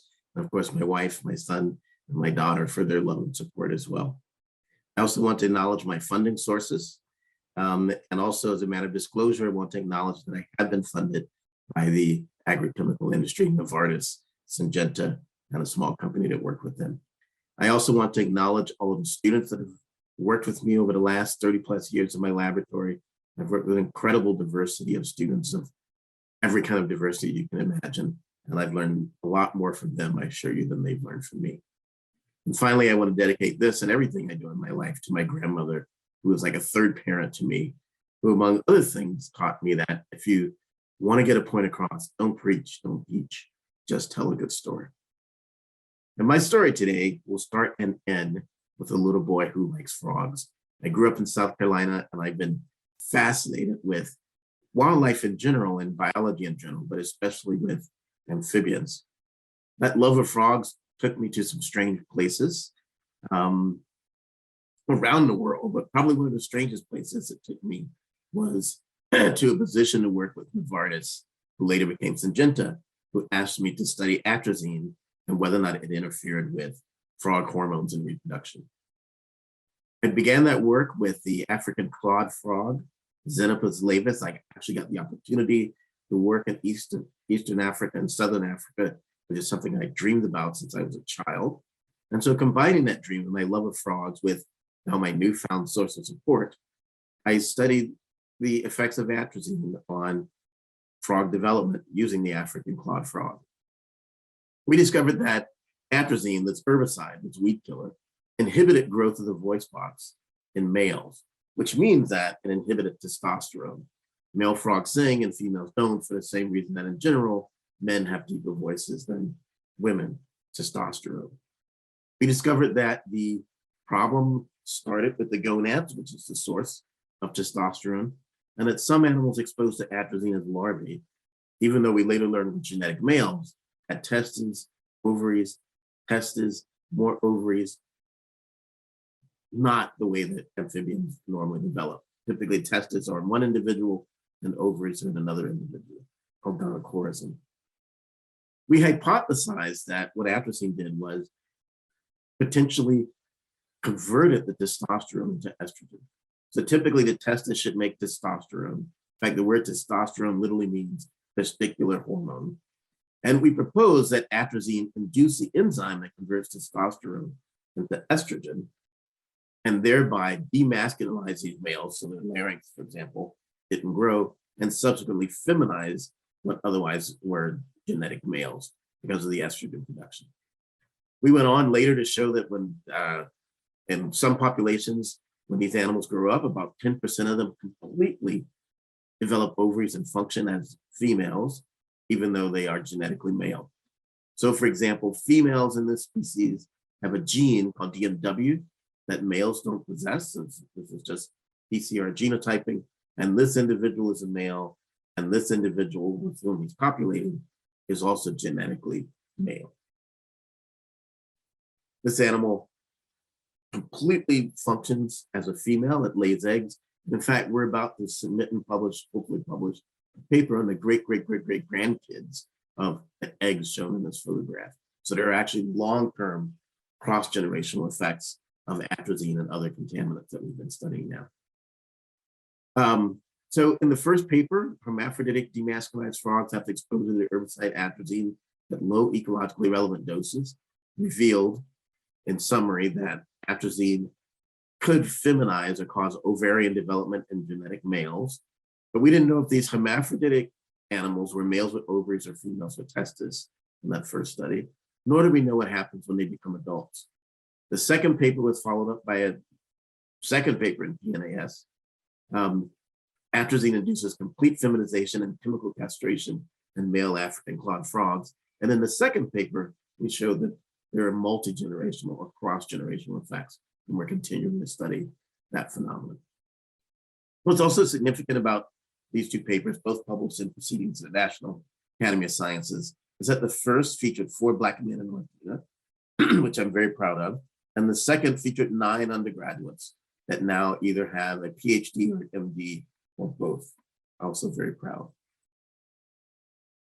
Now I got to go back home a little bit. As I said, I grew up in South Carolina, and at the time that I were at the place that I loved and began to love and fall in love with biology and frogs is now a national park. Recently, an article came out, exclusive chemicals and medicines painting Hungary National Park waters. So I saw this as an opportunity now, as somebody who's studying amphibians, to go back. I always joke, I took the hood to Harvard when I did my undergrad. Now I got to bring Harvard, a little bit of Harvard back to the hood. Because I wanted to go back now and study what these chemicals and medicines were and how they were impacting amphibians in the place where I learned to be a biologist. It was an excellent opportunity for me to take some of my students back to where I grew up and show them why I fell in love with biology. But what's more, the chemicals that they're talking about in this article are atrazine, of course, which I spent 2 decades of my life studying, and ethinyl estradiol, the chemical estrogen that's used in birth control pills. What's more is the article, as you can guess now, is here mostly about the white tourists who come through the canoe in the national park and how they might be affected if they fell into the water. My concern, of course, was about the amphibians and the other animals that live in the park that would be impacted by the contamination, but also by the low-income Black community that live around the park. And the reason that you have the ethinyl estradiol in the water anyway is because of leaky septic tanks, which this low-income Black community are exposed to all the time. I thought about work that I did in Uganda, for example, where the runoff from this crop is used as drinking water and cooking water for this nearby village. The oneness between environmental health and public health is very clear here. If there are chemicals in this water that affects the amphibians and fish, then certainly that same water might impact the humans that consume it.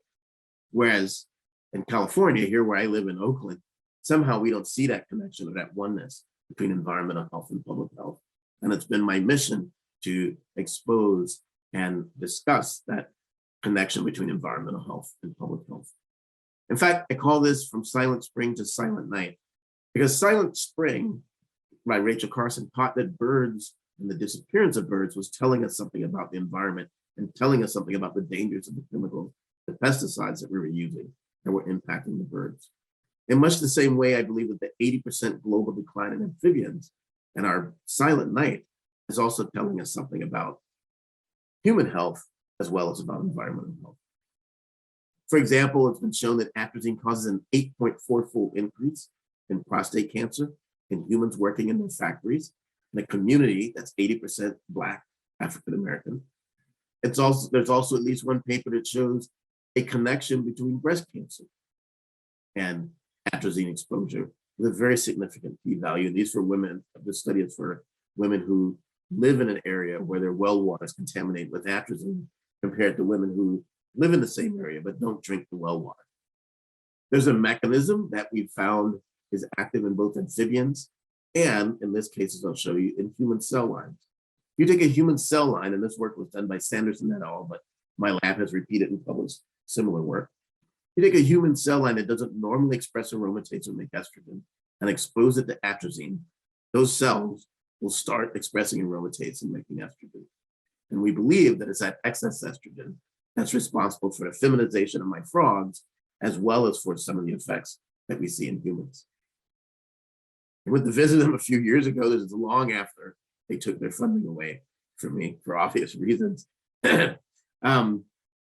Their company, their manufacturing facility is in San Gabriel, Louisiana. They have a pipe that runs straight into the Mississippi River. And we now know that 1.2 million pounds of atrazine flow into the Gulf of the Mississippi the Gulf of Mexico every year. As far as I know, nobody's studying the impact of that atrazine and its effects on the Gulf. I bring this up because here now are the top 13 cancers that you're likely to get in the United States. And red now are the cancers that you're more likely to get if you're African American. What's more is if you look at mortality relative to Caucasian Americans, you're more likely to get 11 out of the 13 cancers, and you're more likely to die from 13 out of the 13 most common cancers. It's well known that if you are a person of color, that if you're low income, and that if you're an immigrant, you're more likely to live in and work in areas where you're exposed to chemicals that we know are associated with adverse health outcomes. My colleagues who are experts in cancer explain that less than 30% of cancer can be explained by genetics. Cancer is an environmental disease.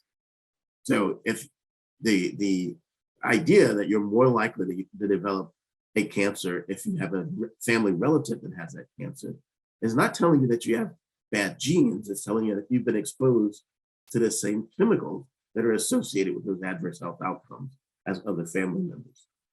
So I believe that as a little boy who likes frogs, my interest in this aquatic organism has taught me a lot about this aquatic organism, because we start out as aquatic organisms in the womb, in water. And if that water is contaminated with chemicals that we know interfere with biological processes, it can have significant adverse effects on human development the same way it does in my frog. We use the exact same testosterone, the exact same estrogen, thyroid hormone, glucocorticoids as my frogs do. The best thing about atrazine is that we know what it does, but for many of the other chemicals that cross the placenta, we have no idea. We know that atrazine can induce prostate and mammary cancer in rats. Now, I told you I study frogs because I'm a little boy who likes frogs. I'm pretty sure people who study rats aren't little boys and girls who like rats. They're people who want to understand something about humans. And so these studies in rats showing increase in prostate mammary cancer are telling us something about humans directly. Atrazine causes immune failure in rats. We've shown the same thing in frogs. Atrazine causes poor neural damage or poor neural development when rats are exposed in utero. And the studies that impacted me the most are studies that show that atrazine causes abortion if pregnant rats are exposed. These are studies done by the Environmental Protection Agency.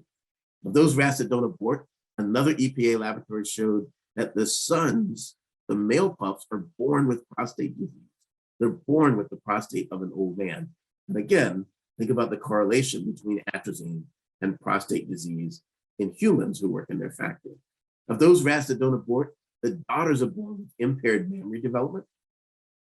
And when those rats grow up, their offspring have retarded growth and development because the mothers can't feed them properly. This study impacted me because it says that there is a effect that is carried across generations. The rat on the bottom, for example, never saw atrazine. The rat on the bottom was affected by atrazine that its grandmother was exposed to. So when I think about my son and my daughter, when I think about your son and your daughter, and I think about the idea that we can be affected, our grandchildren can be affected by chemicals that we're using today. And keeping in mind that you're more likely to be impacted if you're an immigrant, if you're low income, if you're a person of color. It makes me realize that I have a much bigger responsibility than just a little boy who likes frogs. It's already been shown that if you get pregnant during peak, so here's peak atrazine levels, if you get pregnant during peak atrazine contamination times, you're more likely to have a baby with birth defects. The EPA, through a spokesperson, said in New Yorker magazine that, quote, a monetary value is assigned to disease impairments and shortened lives and weighed against the benefits of keeping a chemical in use. So there's a model, if you will, whereby there's an acceptable level of harm because somebody makes money on these chemicals. What's more is it's not really about food in this case. Atrazine reportedly increases corn yield by 1.2%. Here's a graph showing where all the corn goes, mostly to animal feed and ethanol. It's not about feeding the world. We don't even eat the corn that we grow. We eat so little of the corn, it doesn't even show up in the figure. We eat directly less than 2% of the corn that we grow. What's more is the people that are most impacted are the factory workers and agriculture workers who are directly exposed. And 90% of the people who grow our food are Latinx. Here's something I learned about California through my work on atrazine and my work on pesticides in general. We're the 5th largest economy in the world. If California were its own country, it'd be the 5th richest country in the world. Not because of tech, not because of Hollywood, because of agriculture. 1 in 10 jobs are in ag, 30% of the land, 350 agricultural products. California produces 50% of the United States' food, vegetables, fruits, nuts, and dairy. We use more pesticides than any state, and 90% of the workers are Latino. Now, if we block off the top 10 counties for agriculture in California, that's about 30%. These are the counties that make us the 5th richest country in the world. Where do you think the 30 poorest towns are in California? So the people who make us the 5th richest country in the world are the targets who suffer from that cost in that quote. The people who make us the 5th largest economy in the world are the unintended targets who suffer the most harm. Now, the EPA said, and this was about my work, it is unfortunate but not uncommon for registrants to sit on data that may be considered adverse to the public perception of their products. Science can be manipulated to serve certain agendas. All you can do is practice suspended disbelief. This is a statement that they made in regards to my work about the company. So the company had access to my data before they reported it to the EPA and tried to generate other data that didn't support my findings. Well, after 20 years, the EPA finally released a draft biological evaluation for atrazine in 2020, where they concluded that atrazine is likely to adversely affect 54% of all species and 40% of critical habitats. That was in November 5th, 2020. What do you think they did in that same year? They reapproved atrazine for use because of corporate influence and because the people who pay the costs don't have the voice. What's more is over the last 20 years, I suffered from attacks and attempts to discredit me by the manufacturer, and they've denied that. These court documents in a case that they lost for over $100 million. Look at their first goal under their science. They actually wrote this down. Their first goal was to discredit me and my work because it was showing that atrazine caused harm in environment and to humans. Many of us are taught, and including my PhD advisor taught me, don't be an advocate, let the science speak for itself. But when you have companies that don't take responsibility, when you have regulatory agencies that don't take responsibility, and when we're publishing all of our work in esoteric places, in places that the public can't get access to, like proceedings to the National Academy of Sciences and Nature, and even if they couldn't necessarily read in the language that we use in science. You can't sit around and let the science speak for itself. What's more is there are other things that we have to protect. There's several memes that have floated around that claim that I didn't write this. This is something that circulates on Facebook. You have to be out there to set the science straight and to make sure that the science is getting made available to the public and accessible. I assure you I never made the comments that are cited here. So in the end, I want to thank you very much for including me. I want to thank you for the honor. And I want to remind you of something that I learned, something that I heard actually at my grandmother's funeral.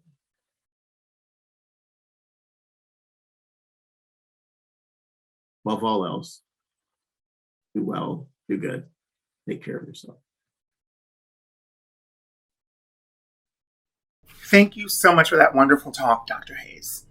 Our second keynote speaker is Dr. Andre Isaacs. He is an associate professor of chemistry at the College of the Holy Cross, earning his PhD in chemistry. He then went on to do a postdoc at UC Berkeley before accepting a tenure track position at College of the Holy Cross. His research focuses on utilizing copper-mediated say that 3 times fast, copper-mediated organic transformations, and is a founding member of Outfront, the college's LGBTQ faculty and staff alliance. Dr. Isaacs has also amassed a following on TikTok with over 350,000 followers. Please tell me how to use TikTok. Please welcome Dr. Andre Isaacs. Thank you for having me speak this year at the Black Queer Town Hall. My name is Andre Isaacs, and I'm an associate professor of chemistry at the College of the Holy Cross in Worcester, Massachusetts. Holy Cross is a primarily undergraduate institution, and the population of my institution is actually exclusively undergraduates. And so all the research I will talk about today was done by my undergraduate collaborators. The title of my talk is A Click Chemistry Approach to Nitrogen Heterocycles. And this is a primary focus of my research program. Now, titles can be a mouthful. And so for those who are unfamiliar with the terms of the chemistry, I'm going to begin my talk by explaining what these words and terms mean. So heterocycles, as you can see here in the screen, in the box provided, are ring compounds with at least 2 different elements as ring members.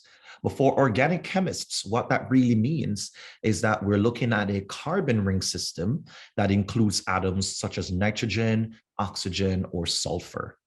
And heterocycles are very important because they make up more than half of all known organic compounds. More importantly, heterocycles are found in 80% of the top small molecule drugs in the United States.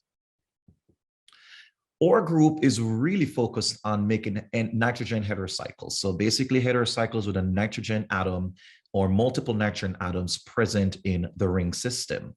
And I have for you here some really common ones. Nicotine, you've probably heard of as a stimulant. Quinine is used for treating malaria. Caffeine's another stimulant that we all probably drink daily. Nexium, an anti-ulcerant. Lipitor for cholesterol, triglyceride regulation. Abilify and Seroquel are well-used antipsychotics. And so it's important for chemists to develop new and complementary methods for synthesizing these powerful systems. And our research group has been interested in developing new methods utilizing copper to make these ring systems.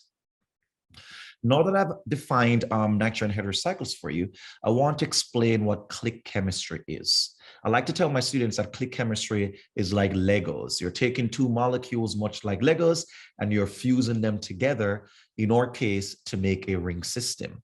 But many chemists have gone on to define click chemistry in more precise terms. Frichet and co-workers described click chemistry as a reaction that results in high yields, has simple reaction conditions, and is tolerant of oxygen and water with simple product isolation. Folkin and Sharpless define this in a way that we found appealing, and that is a click reaction must be a reaction that reliably forms carbon to heteroatom bonds in high yield in a rapid and efficient manner. And a heteroatom then is an atom like nitrogen, sulfur, and oxygen. So the reliable formation of carbon to nitrogen bonds, of course, is something that is very interesting to us.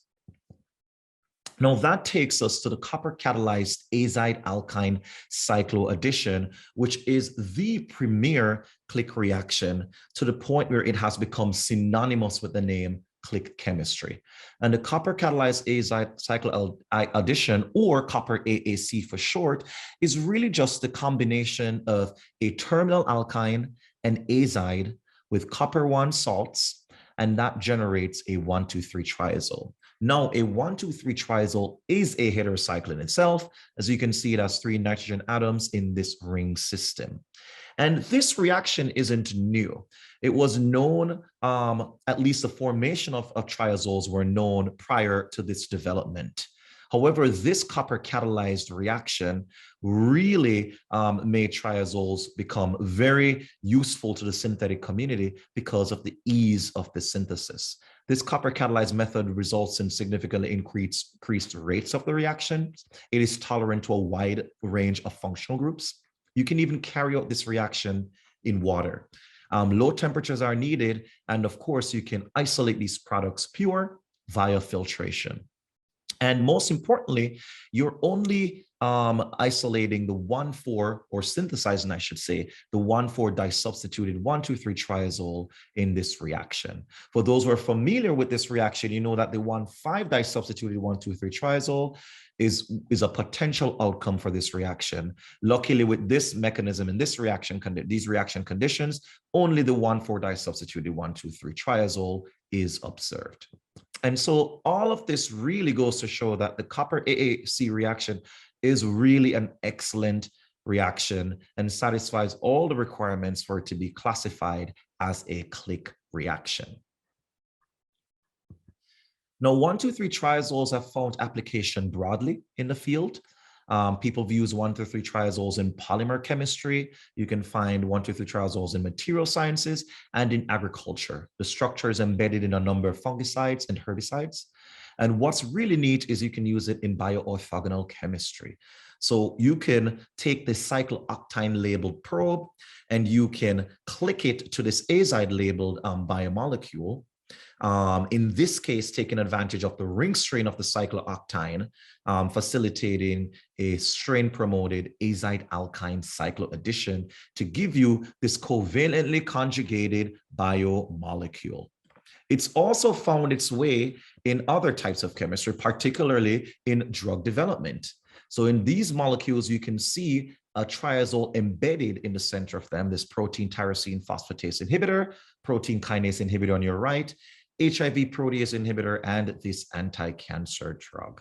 So this click reaction is a really powerful way for making 1,2,3-triazoles in very, very high yield.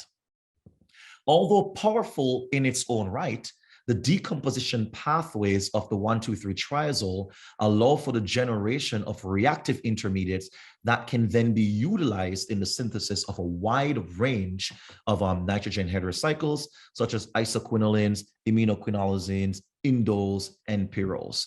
And our group has been really drawn to this, right? So we're not interested in the 1,2,3-triazole as an end product, but really as a means for building other nitrogen heterocycles. And the two main decomposition pathways of the 1,2,3-triazole are shown here. The one on your left is a spontaneous fragmentation of the tosylated 1,2,3-triazole during the catalytic cycle of this reaction to yield a ketenamine. The other pathway on the right is a thermal decomposition using rhodium to generate this rhodium carbenoid intermediate. Our group has really focused primarily on the ketenamine pathway and have recently kind of started to look into the rhodium route to make N-heterocycles. And so as a result, I'll be focusing primarily, or I should say exclusively, on the ketenamine pathway in this talk and showing you how we have utilized this to make a number of nitrogen-containing heterocycles. So to introduce to you the ketenamine, as you can see on the left here, is really a nitrogen analog of the ketene. And it is a valuable synthetic intermediate. It readily reacts with a diverse range of nucleophiles at that electrophilic center there that's highlighted in red. And so the past two decades have led to several practical and versatile approaches to the ketenamine intermediate, which this method is really the premier way of accessing the ketenamine.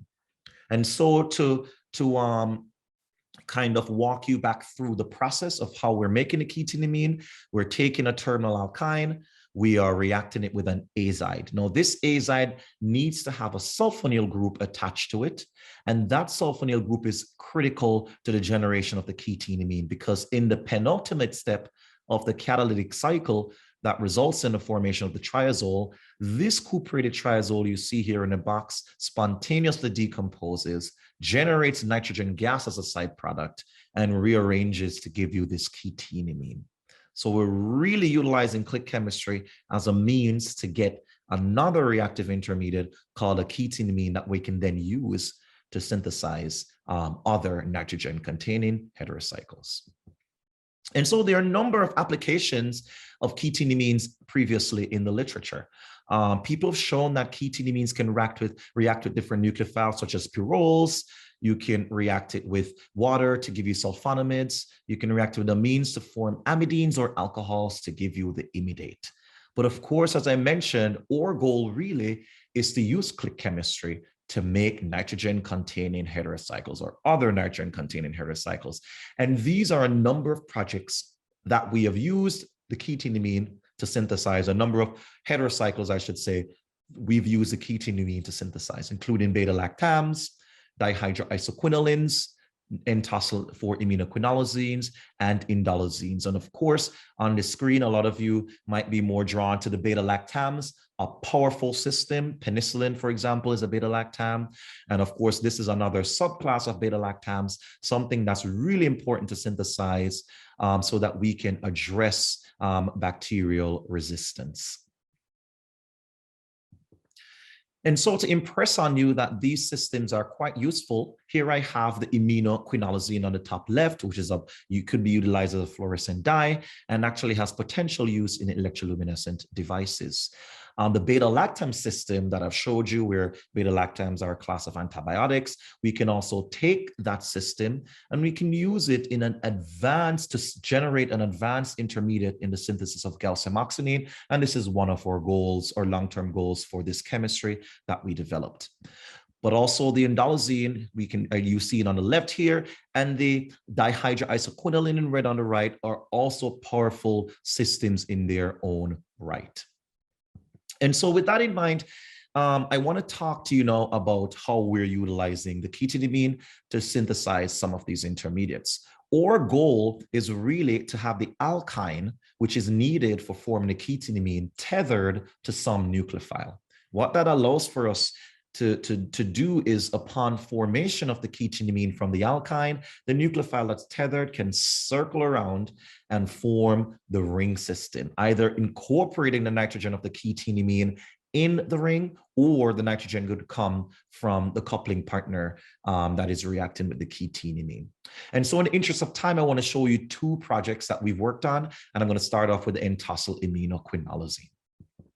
So my two students that worked on this, Joanna Chen and Greg Sugranis, really did a lot of work to get this done. And I'm extremely proud of them. Undergraduate collaborators are important to highlight and to point out because, you know, for a lot of people, we don't realize that undergraduates can also do chemistry if they're trained right and they have the right mentoring. And so Joanna went on to do her master's at University of California, Santa Barbara, and now she works at Merck. And Greg here is currently doing his medical degree at Dartmouth. And so both of them worked a lot on this project. We took these two pyridyl acetonitrile that are commercially available, and we could propargylate them with propargyl bromide and sodium hydride to give us our starting compound.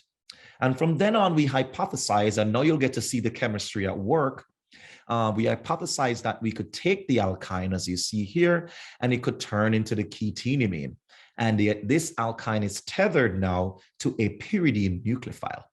The pyridine can then attack that central carbon to form the bicyclic system, or the framework for the iminoquinolazine. And then what we're hoping to do afterwards is a second reaction to do an aromatization to generate the iminoquinolazine. To our surprise, we were excited to find that when we tried this, our initial conditions, our very first conditions, worked really well. And we got a 38% yield of the final product, which means the oxidation or aromatization event was happening at the same time as the ketamine, after the ketamine formation, the nucleophilic attack, and the tautomerization. And we figured that air was playing a role, or at least oxygen in the air was critical to this final step. And so I'm going to show you what we did next, which is in our research group, kind of the very basic thing we spend a lot of our time working on. We spend a significant amount of our time doing optimization studies. And this is kind of a short table, right, that is showing you a few of the conditions we tried. By no means an exhaustive table. We probably ran around 40 conditions before we settled on the final one here. But just to walk you through how we got to this. The first reaction I told you, we got in a 38% yield. We ran it in air. at 25 degrees Celsius. And what was really neat was we noticed there was a byproduct we formed that resulted from the intermolecular reaction of two independent pyridine molecules. And so to mitigate this, we ran this reaction more dilute at 0.05 molar concentration, and we saw an increase in yield to 61%. We also wanted to shorten the time, and so we ran this reaction at 45 degrees Celsius. That resulted in an improvement in the yield and a time of 12 hours. We were pretty satisfied at this point, and we decided to see how the air was actually operating, or if oxygen was really critical to this, or that was just a hypothesis that we're incorrect about. And so we ran this reaction in oxygen and got a 65% yield, which is comparable to the 70% yield, functionally the same, or statistically the same. We then ran this reaction in nitrogen. We bubbled nitrogen through the flask, and we got a significantly depressed yield of 17%, which was important, which was good enough for us to support our argument that oxygen was important. However, the reaction just was more efficient to run in air, and so we just did the reaction in air going forward. We then evaluated the effect of different bases and also different solvents, and finally settled on 1,2-DCE, that's dichloroethane, as the solvent for this reaction in a 76% yield. And so next we went on to look at the substrate scope. The first thing we did was to evaluate the effect of electron withdrawing groups on the system. The cyano and the esters worked fairly well. The ketone gave us a moderate yield. And next we want to see if there are other groups that could be on the tether, on the propargyl tether, that this reaction would tolerate. We tried a methyl. We also tried a phenyl and a benzyl, and they all worked in moderate yields. And we could put a bromine substituent on the pyridine starting molecule, and that also worked. The final two didn't work as well, and that was a good result for us, actually, because what it did was it showed us that we needed an electron withdrawing group for this reaction to work well, and that supported the mechanism we proposed for this reaction. And so I want to cap this chemistry off by showing you another application, and that is for the synthesis of the dihydroisoquinoline system that I showed you earlier on a slide. And so 1,2-dihydroisoquinolines, as you can see here in the top right-hand corner of the screen, we envisioned making this by starting with commercially available 2-ethynyl benzaldehyde. And we could do in one pot a transformation to our substrate by just doing this Horner-Wadsworth-Emmons reaction in a 98% yield. And from there on, we can do our chemistry. And so Leanne and Matt were the ones who worked a lot on this chemistry, and so grateful for them for the work they did. And so we hypothesized again that the alkyne would turn into the ketenimine, but this time we're actually using an external nucleophile.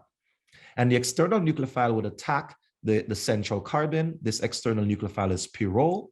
And then that now would generate this anion, this nitrogen, which would do a conjugate addition into this alpha beta unsaturated system to give us the product all in one pot.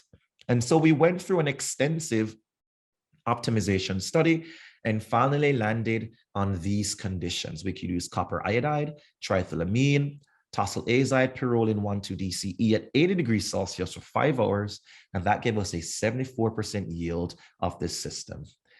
And so now we went ahead again and we developed a substrate scope. And the first thing we wanted to do was to evaluate again the effect of the different electron withdrawing groups. And so this reaction actually tolerated all electron withdrawing groups we studied. The ester, the ketone, and the cyano were all compatible with this transformation in about 70% yield. Secondly, we wanted to study the effect of substituents on the benzene ring, or the benzene portion of the indolazine the dihydroisoquinoline system. And we started by looking at fluorine, chlorine. Those work pretty well. Electron withdrawing groups work well. And as we moved to more electron donating groups, the yield decreased a bit, but still worked fairly well. And then finally, we did a mix and match electron withdrawing groups with different substituents and showed that the yields were fairly consistent no matter what electron withdrawing group was coupled with what substituent. Now, a really interesting result we found was when we attempted to deprotect the tassel to synthesize the free dihydroisoquinoline. And we ran this reaction in the conditions shown here, but at negative 78 degrees Celsius. And what we were isolating was a side product that is shown on the right, this quinolyl pyrrole. And so in order to generate that as a major product, we elevated the temperature from minus 78 degrees Celsius to 0 degrees Celsius, and we were able to form this product in a 48% yield. Now, this quinolyl pyrrole is really being formed by deprotection followed by a retromanic reaction that gave us the product. And these products are really neat. We're pretty excited about these products because they are non-symmetric bidentate ligands, and they have really novel properties, particularly when they're complexed with metals and can be used as ligands.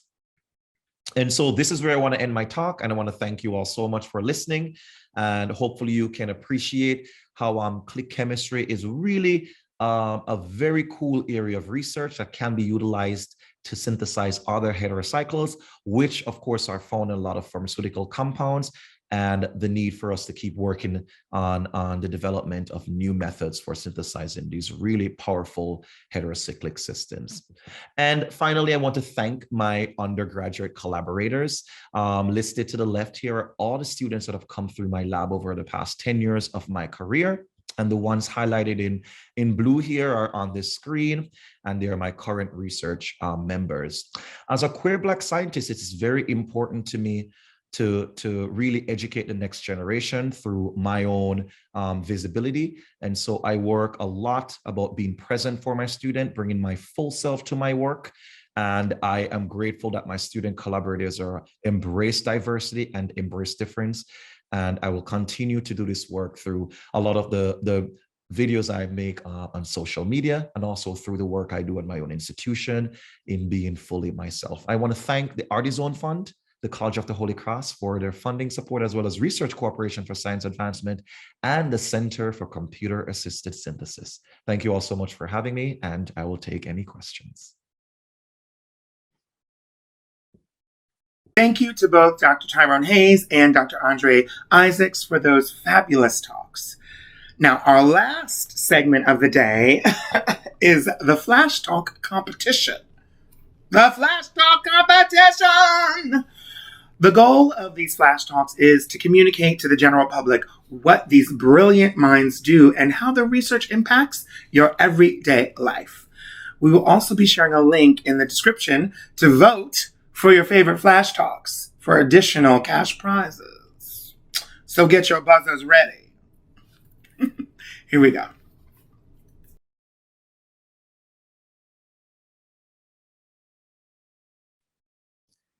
Hi, my name is Derek Morton, and I'm an assistant professor at the University of Southern California in the Molecular and Computational Biology Department. And today I'm going to talk to you a bit about how my research relates to everyday life. And so broadly, I am interested in why mutations in cellular machinery that's critical for the proper functioning of all of your cells when mutated cause defects in very specific tissues, and especially within the brain. And so in recent years, the genome sequencing revolution has led to the identification of many disease-causing mutations. And this presents an exciting challenge to the field of science and research, because then we can relate these disease-causing mutations to specific changes at the cellular level, as well as to pathology. And so what is happening in your cell with this DNA molecule? And so in describing the central dogma, or the flow of genetic information, DNA is transcribed or copied into this RNA molecule, which is a really an intermediate molecule that then serves as a template and is translated or used as a template to make a protein in your cells. And so proteins are really the workhorses of our cells and carry out many different functions. And so what happens when you have these disease-causing mutations?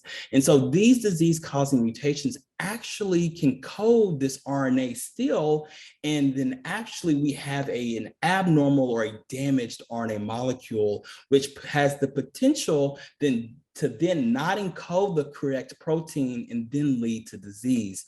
And so more specifically in my lab, I am interested in the RNA processing factors that are critical in surveillance of RNAs. What happens when they're not working properly?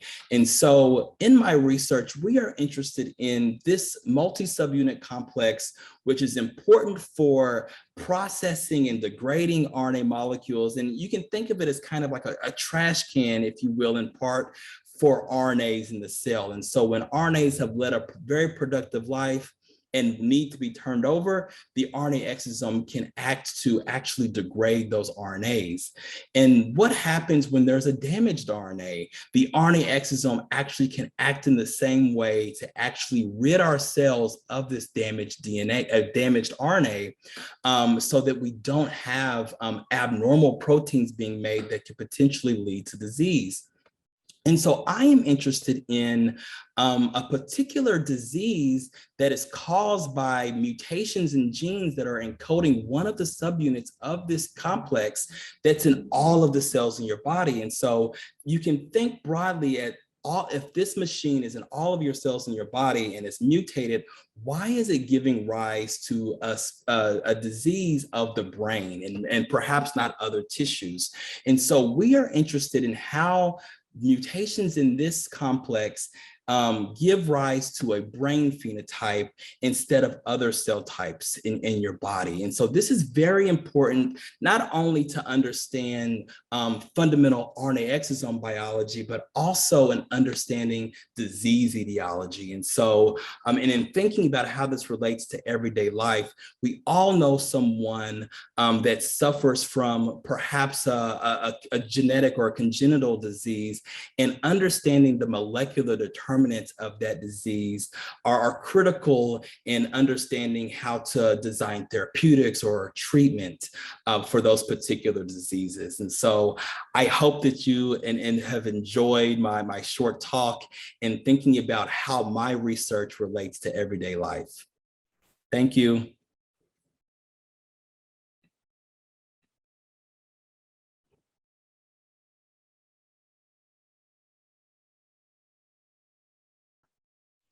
All right, peace, love, and blessings.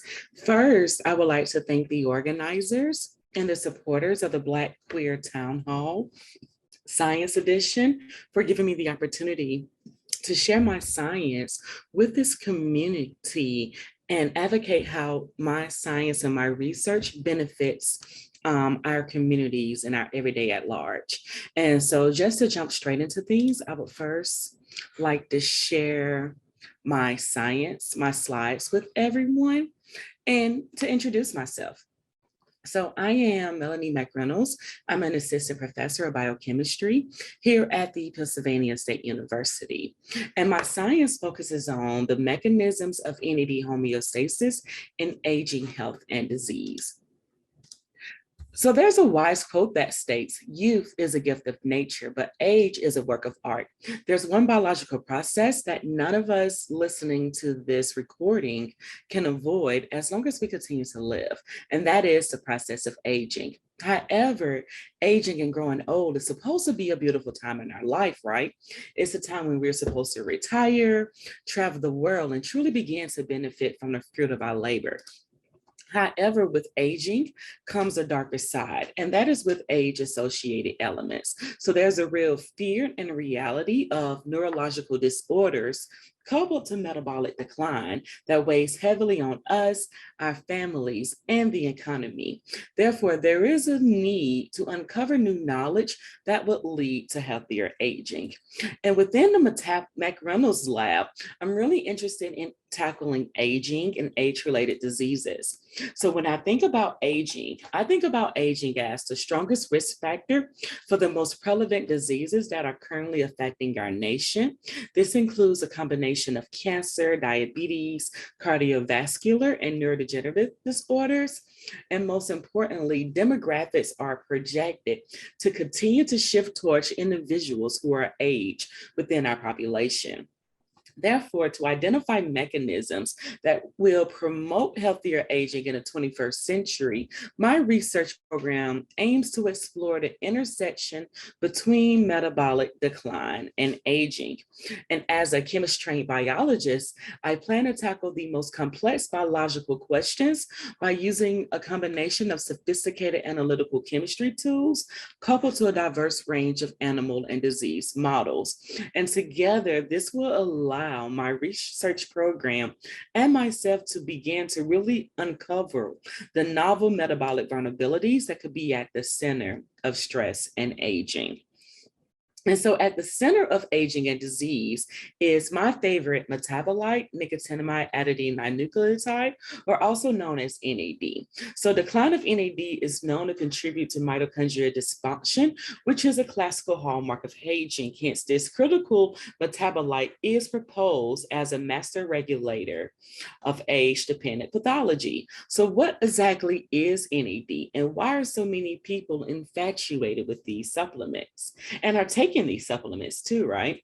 So NAD is an essential coenzyme that is found in all living cells. It serves a dual role. On one hand, it fuels redox reactions such as glycolysis, the TCA cycle, and beta oxidation, where it carries electrons from one reaction to another. But also NAD serves as a substrate for a group of enzymes known to regulate key biological processes, such as our sirtuins, our poly-ADP ribose polymerases, which respond to DNA damage, and CD38, which is involved in both inflammation and intracellular calcium signaling. So from fueling redox reactions to serving as a substrate for protein modification, NAD impacts our entire metabolome. So due to the crucial and the dynamic nature of the NAD pool and the fact it continues to emerge as a critical link bridging regulatory and biogenetic processes, the overarching goal of my laboratory is to uncover exactly how NAD homeostasis is achieved. And I have begun to tackle this goal by addressing the following two questions. First, what are the primary control mechanisms that determine proper NAD concentrations and fluxes? And secondly, how do these go wrong in aging and disease?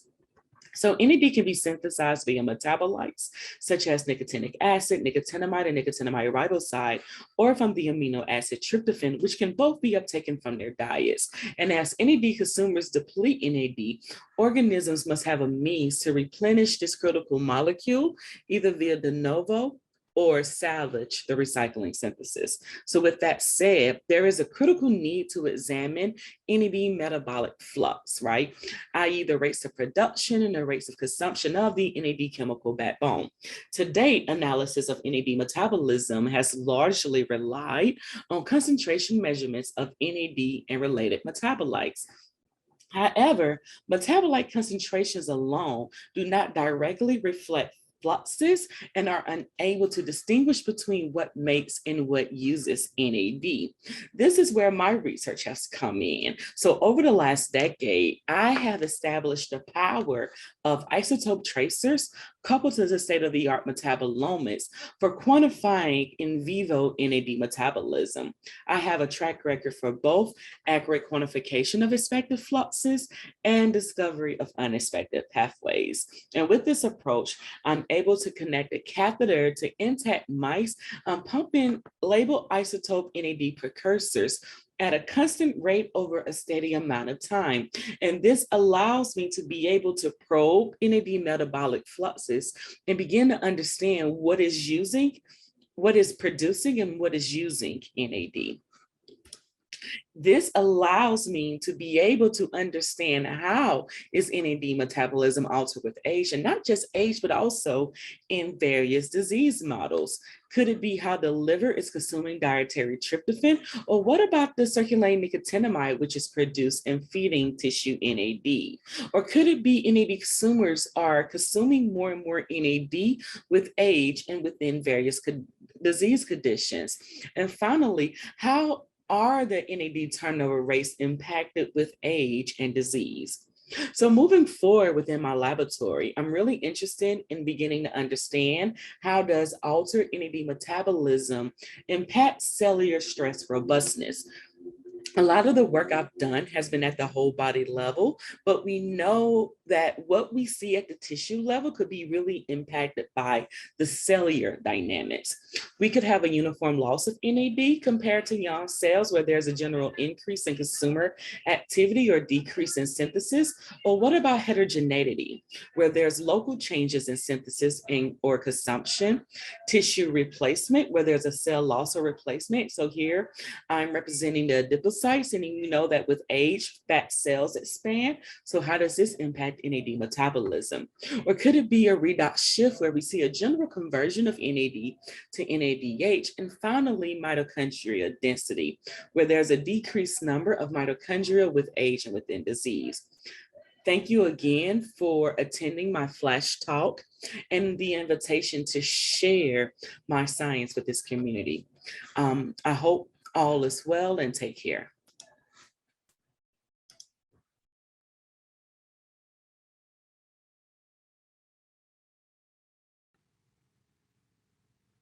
I'm Andre Green II. I'm an assistant professor of ecology and evolutionary biology at the University of Michigan. My lab is interested in how do you get new, complicated traits through this blind process of evolution? How are those traits encoded within genomes, and how does that encoding control how that trait changes over time? Now, the particular trait that we study is monarch butterfly migration. And as we've studied the genetic and environmental basis of migration, we've come to learn that the migration itself actually provides a window onto our interactions with the planet. What do I mean by this? So to begin, monarch butterfly migration is actually unique among animal migrations. So we'll start with the fact that in spring and summer, monarchs are spread across the United States and southern Canada. Each of these dots represents the sighting of an adult monarch by a citizen scientist, and this is their host plant milkweed in the bottom right corner. The situation is completely different in fall, however.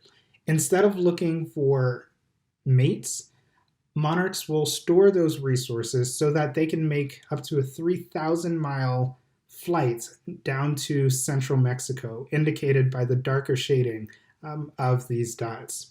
So all of these butterflies that covered the US and Canada have now converged into the size of about 5 football fields, and this can be hundreds of millions of butterflies. So what they look like then are these incredibly dense clusters that form on branches. Now, monarchs will spend their winters in Mexico, and once the next spring comes, they will mate, and then they will start to fly back northwards because milkweed will start to be coming up in the spring. Now, the fact that monarchs will both fly southward and fly northward, a bidirectional flight, that's what makes monarch migration unique among insect migrations. Because monarchs will cover almost an entire continent, it makes them sentinels of environmental change on a continental scale. So if there are environmental changes in southern Canada, monarch population sizes will reflect those changes. If there are, for instance, fewer nectaring flowers or fewer sources of milkweed in the broader US, monarch population sizes will also reflect that. And finally, if there are changes to the forests and the transvolcanic mountains in Mexico, monarchs will be impacted by that as well. So what we are interested in the lab is studying how genetic mechanisms interact and integrate with the environment in order to control migration. Now, the two primary methods that we are using in our lab to do this, we are inventing new computer vision methods in order to study monarch behavior, both as individuals to understand how they navigate. In the top right corner is what we called our flight simulator, where we can study the directional heading of monarchs. We can study the interactions of monarchs with one another. In the bottom right movie, you see us tracking individuals, and we can quantify these different types of interactions that they have with one another. We study these behaviors both in the lab and in natural settings outside. That's how we get to understand how environment controls this. And we also use high throughput sequencing methods, sequencing genomes or gene expression, in order to determine the genetic basis of these phenotypes. As well, we're interested in tracking individual monarchs because this can give insight into how environment is used for navigation. So with engineers at the University of Michigan and the University of Pittsburgh, we're developing a microsensor that will collect light, temperature, and pressure information. We can put this sensor onto monarchs in Michigan. They will migrate down to Mexico. We can meet the monarchs in Mexico and wirelessly download all of that environmental information that they've captured. And we can use that environmental information to precisely locate where the monarchs were during their migration. With that information, we can answer such questions as, how is navigation achieved without monarchs having known or been to this location in Mexico before? They can only make the trip once, so it has to be programmed some way. What habitats are monarchs spending their time in as they're making their migration? And what potential environmental changes potentially will disrupt that navigation? This project has been especially fun for us because in order to train our machine learning algorithms, in order to localize where the monarch is, we actually have engaged hundreds of volunteers in order to get real world data. So we've sent them a larger version of our sensor, and they send us back the data that we use to train our algorithms. It turns out that the number of monarchs that are completing this trip has dramatically declined over the past several decades. So there's a real critical need to understand how monarchs are using the environment in order to make this trip, because it's not only the case that we may lose this incredibly distinct natural wonder, but there are also real implications for local communities. For instance, those at the tops of the mountains near the overwintering sites that rely on the ecotourism for their local economy. So we are hoping to use this information that we're getting from our studies of genetics and environment in order to understand the patterns that monarchs are currently taking. Of course, this type of work takes an incredibly large number of people, international collaborations that we've been really lucky to have over the years, and incredible funding sources that have helped us complete this work as well.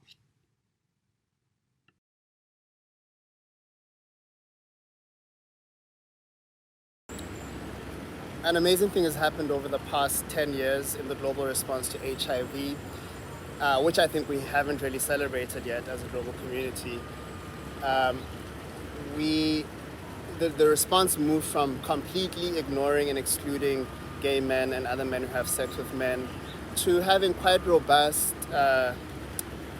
global guidance around the needs of gay men, some funding streams, some programs, just an awareness. I think it's now reasonable to expect that anyone who works in the response knows something about the vulnerabilities of men who have sex with men. And I don't think that would have been reasonable 15 years ago. So what's happened? Why this change?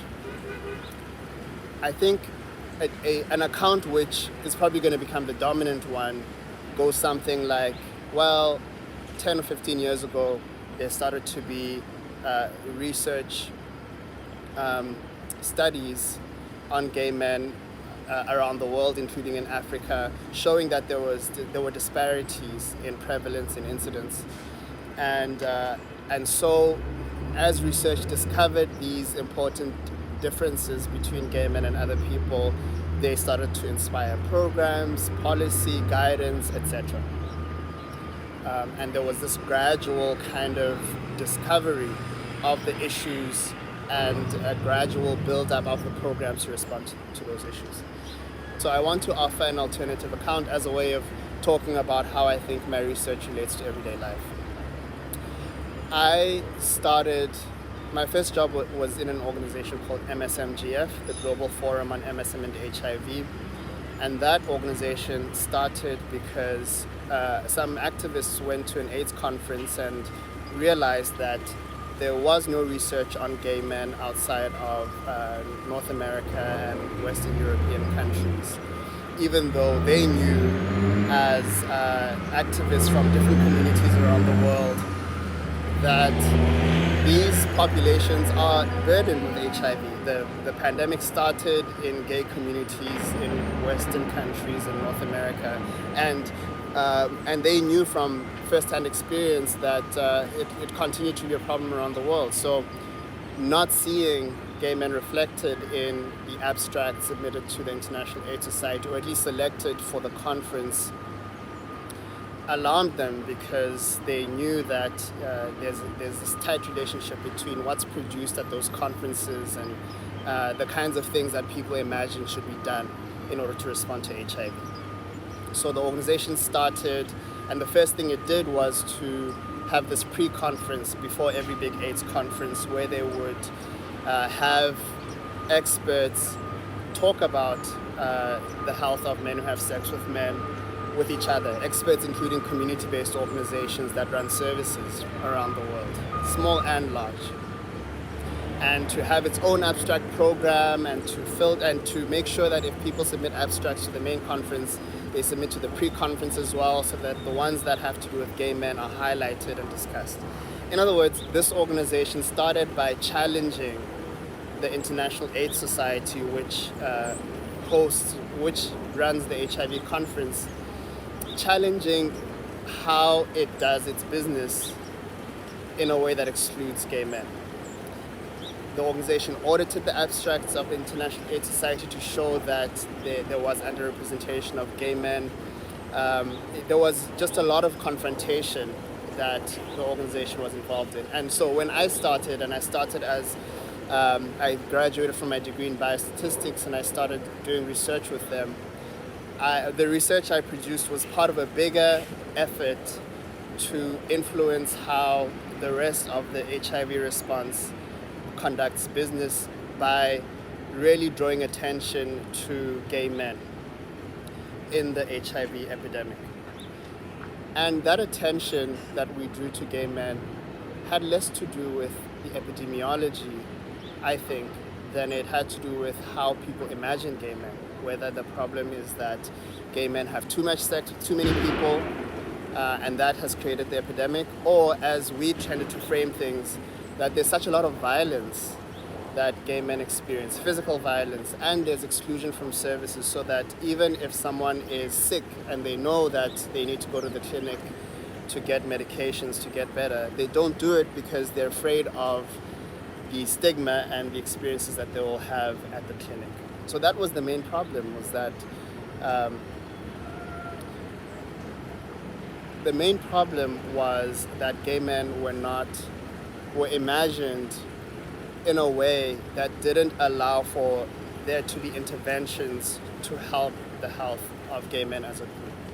And that's what my work is about. My work has been about showing that the epidemic among gay men is partly explained by access to services, by homophobia, by violence. I thought it's an interesting organization and job to talk about because it explains how I think about research, which is not as this value-neutral way of discovering the world, but as a practice that is grounded in people's imagination, and that imagination reflects the biases of the society. So to change research, you have to change that imagination.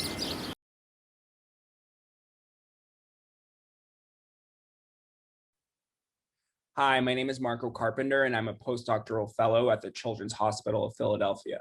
My work uses multi-omic studies and genetic engineering to demonstrate the influence of environmental determinants on the predisposition to chronic disease.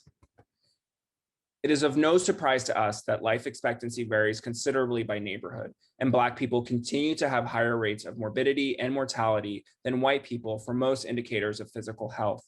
To illustrate this point, shown here are the life expectancy estimates for Philadelphia.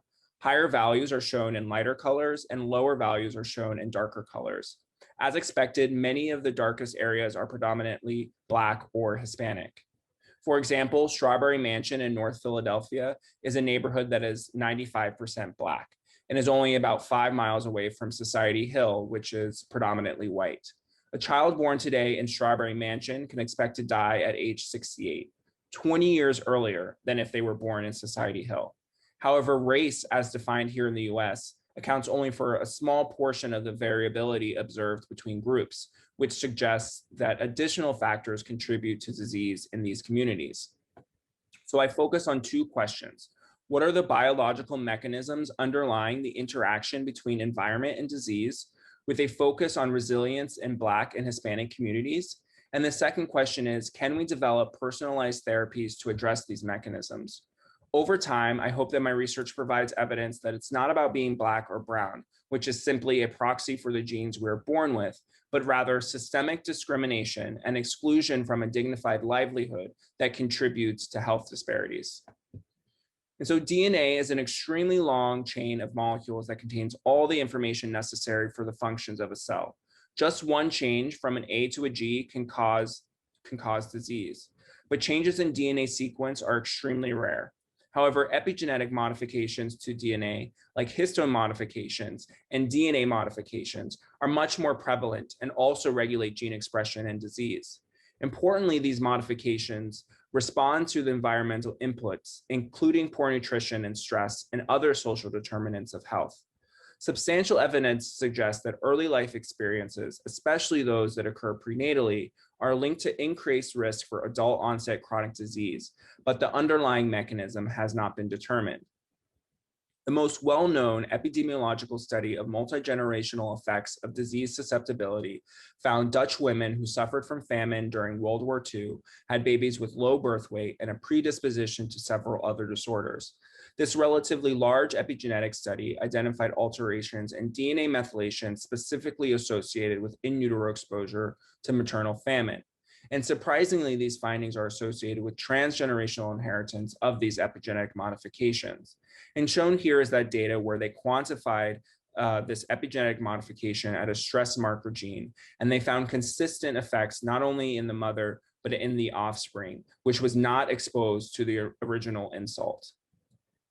And so if a relatively acute experience, such as the Dutch famine, can have consistent multi-generational effects, then persistent racial discrimination and trauma experienced by Black people has the potential to increase the burden of chronic disease.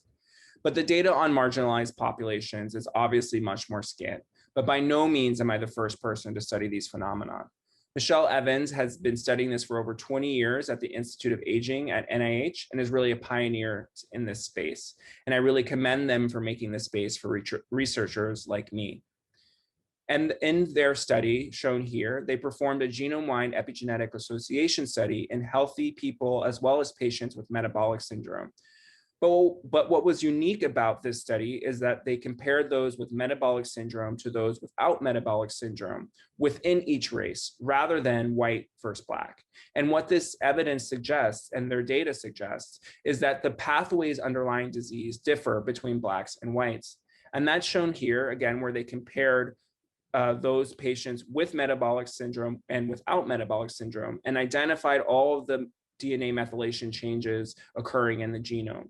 And as you can see, that those changes differ substantially between African Americans and whites.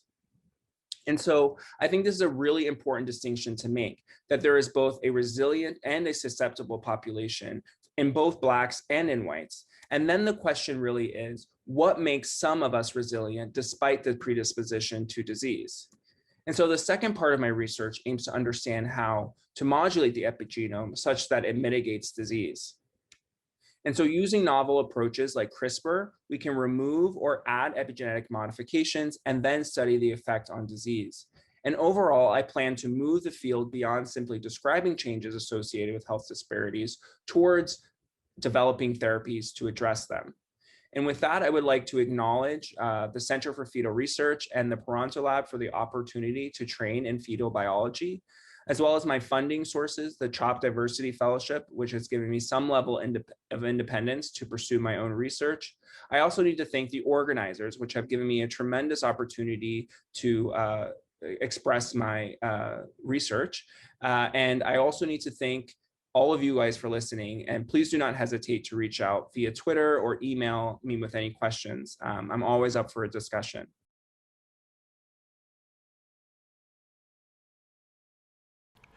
Greetings, everyone. Greetings, Black Queer Town Hall guests. I am Dr. Derek D. Jones Jr., and I use the pronouns they, them, their, or personal nouns they, them, their. And I am the blackest and the queerest and the happiest of them all to be with you all today. Now, I am going to share just a tad bit about approaches to improve the biological efficacy of natural products. And basically, I'm going to share about how understanding biological responses through chemical signals can be used to our advantage. To keep moving right along, basically what I'm sharing is how learning a new language to better engage with communities who communicate through silence is actually to our advantage. And I want to use the story of nature as the ideal mechanism for effective communication. But before I go any further, I have to let you know that I wake up every single morning with pure joy, knowing that I will never ever have to fight the same battles that my ancestors and transcestors fought.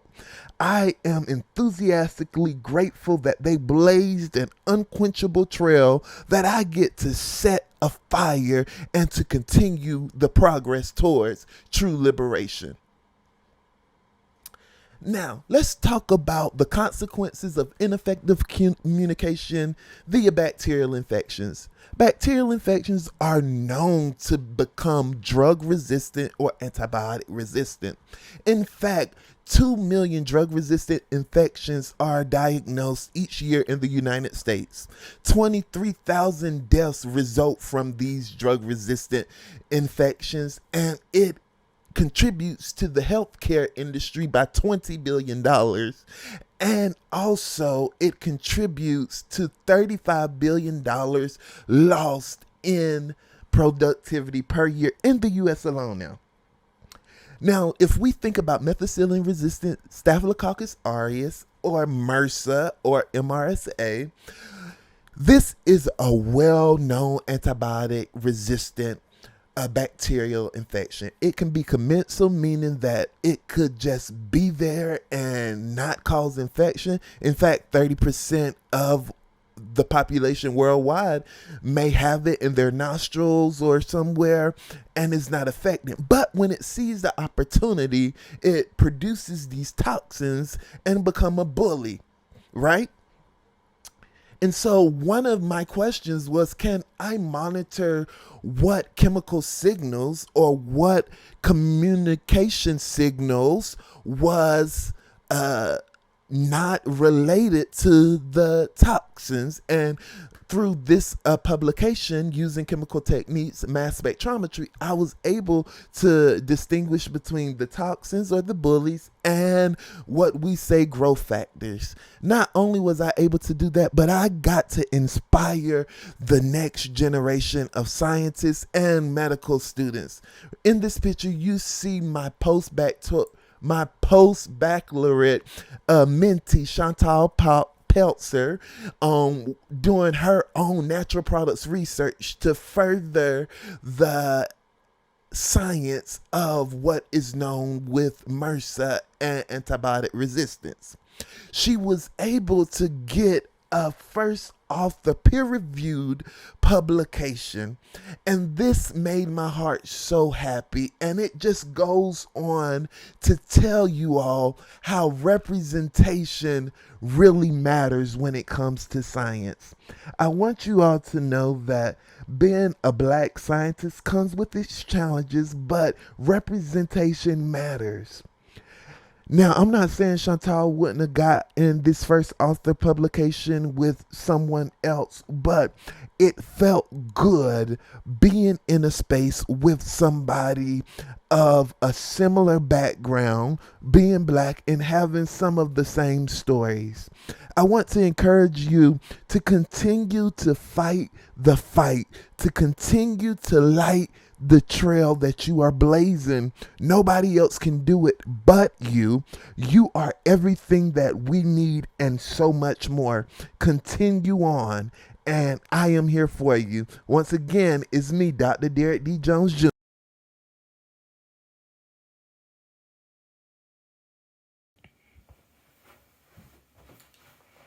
Hello, my name is Dr. Craig Poku, an air quality scientist based at the University of York in the United Kingdom. And today's talk is going to be talking a little bit about air quality and how my research that primarily uses data science can give us new scientific insights. So, why do we care about air quality?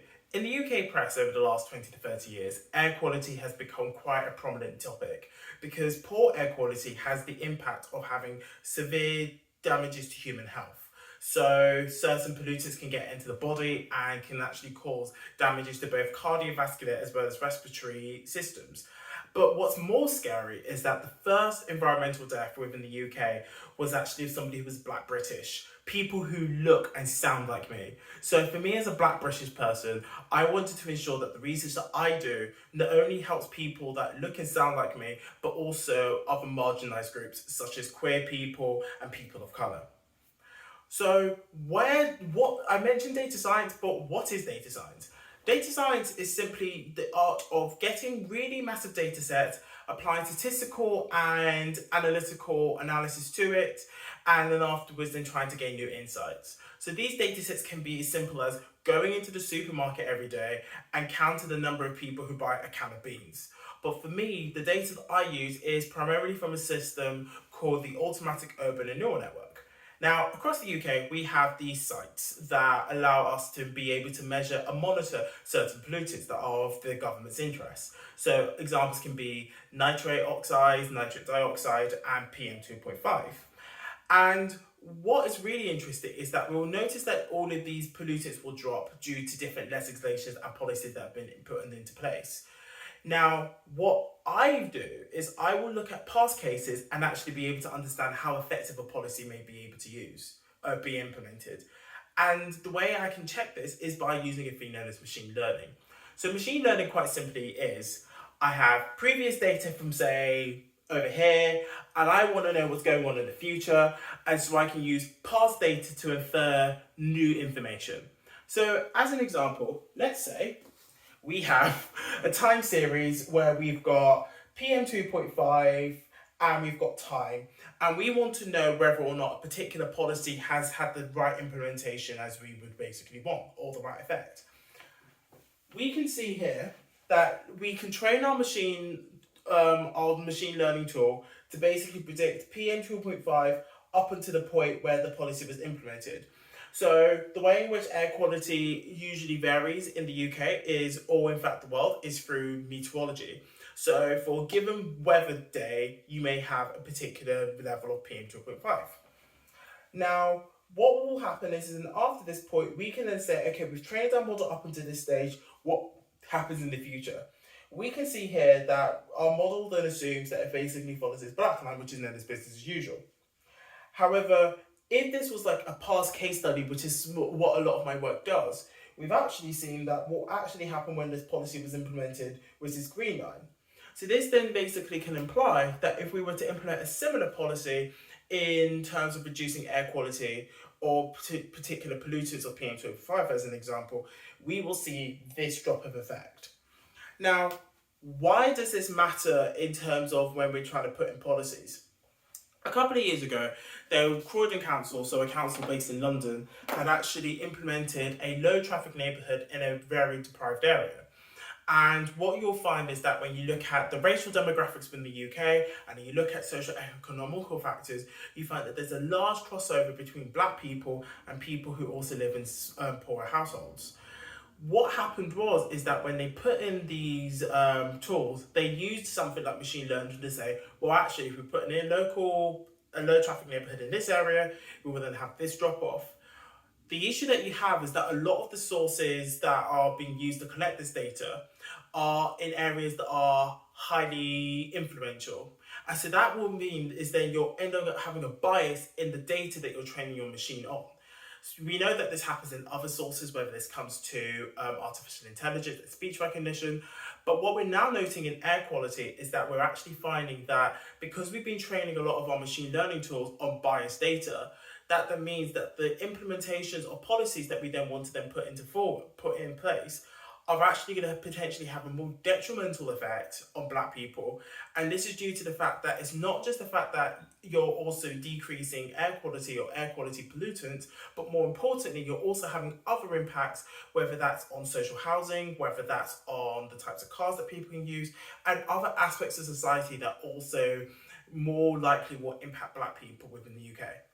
So for me, that's why I do what I do. And this is something that I think that should be spoken about a lot more. And I hope that if you've got any questions, in fact, if you do have any questions, just feel free to drop me an email, which I will post with this video. Thank you.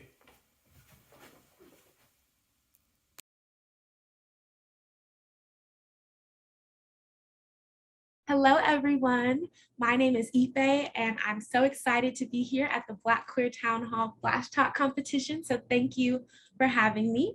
I'm currently a graduate student at Memorial Sloan Kettering Cancer Center, and my research focuses on epigenetics. So that's what I'll be talking to you all about today, and more specifically, how epigenetics can help us understand the influence that our environment has on us. So have you ever wondered why you are the way you are? And are you you because of your genes or because of how you were raised, or both? And there's so many factors that come into play here, of course. And this definitely touches on the idea of nature versus nurture, right? But I want to zoom in a lot into the cells in our body and think about why they are the way that they are, and then we'll come back to thinking about us. So every cell in your body has the same genetic DNA code. So how does each cell know what to do, right? They all start off the same stem cells, and they have the same DNA, but somehow each cell knows I'm going to be a muscle cell, I'm going to be a neuron, I'm going to be an immune cell, etc. So how does that happen? And that leads me to the main topic for today's talk, which is gene expression. So what is gene expression? And this is also referred to as the central dogma of biology.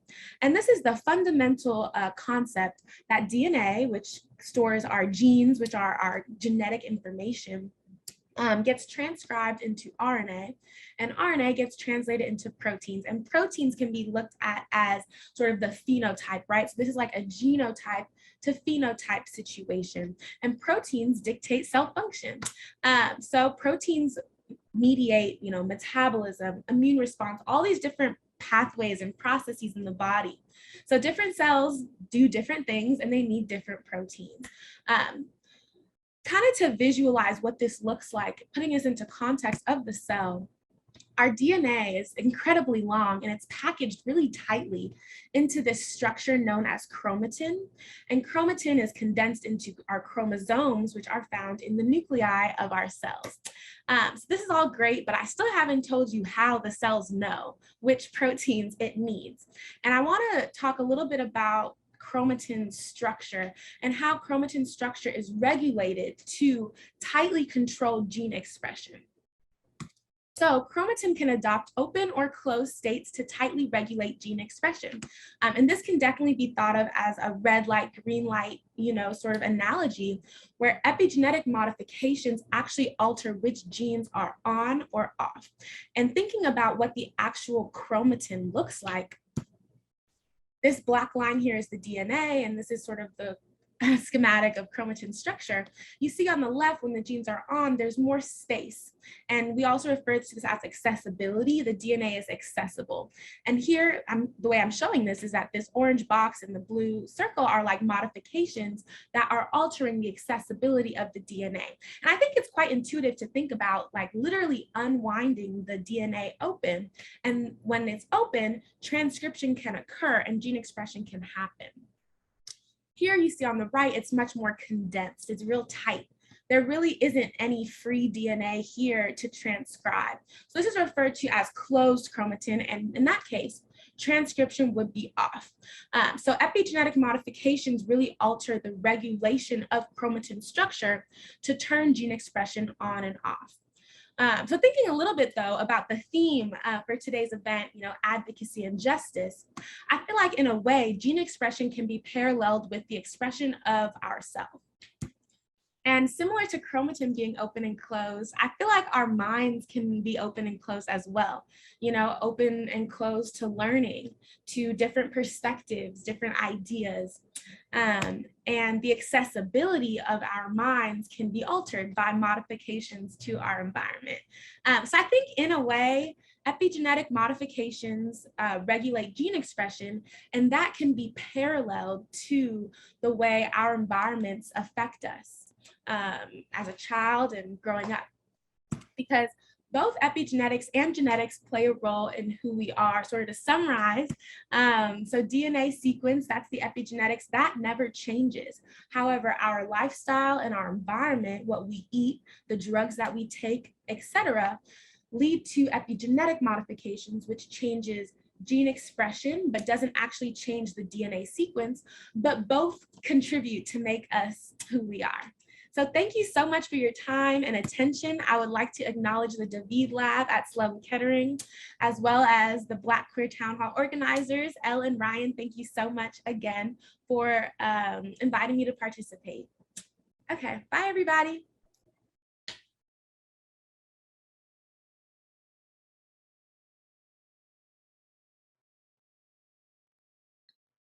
Hello, everyone. It is a wonderful privilege to be with all of you today. My name is Trey Artis, and I'm a graduate student at Harvard University studying biology. And today I will share with you all a short story about why scientific studies of blood production are relevant to the Black community. So currently circulating within every one of us are billions of cells that make up the blood. And there are a few major categories of these cells that you probably have heard of.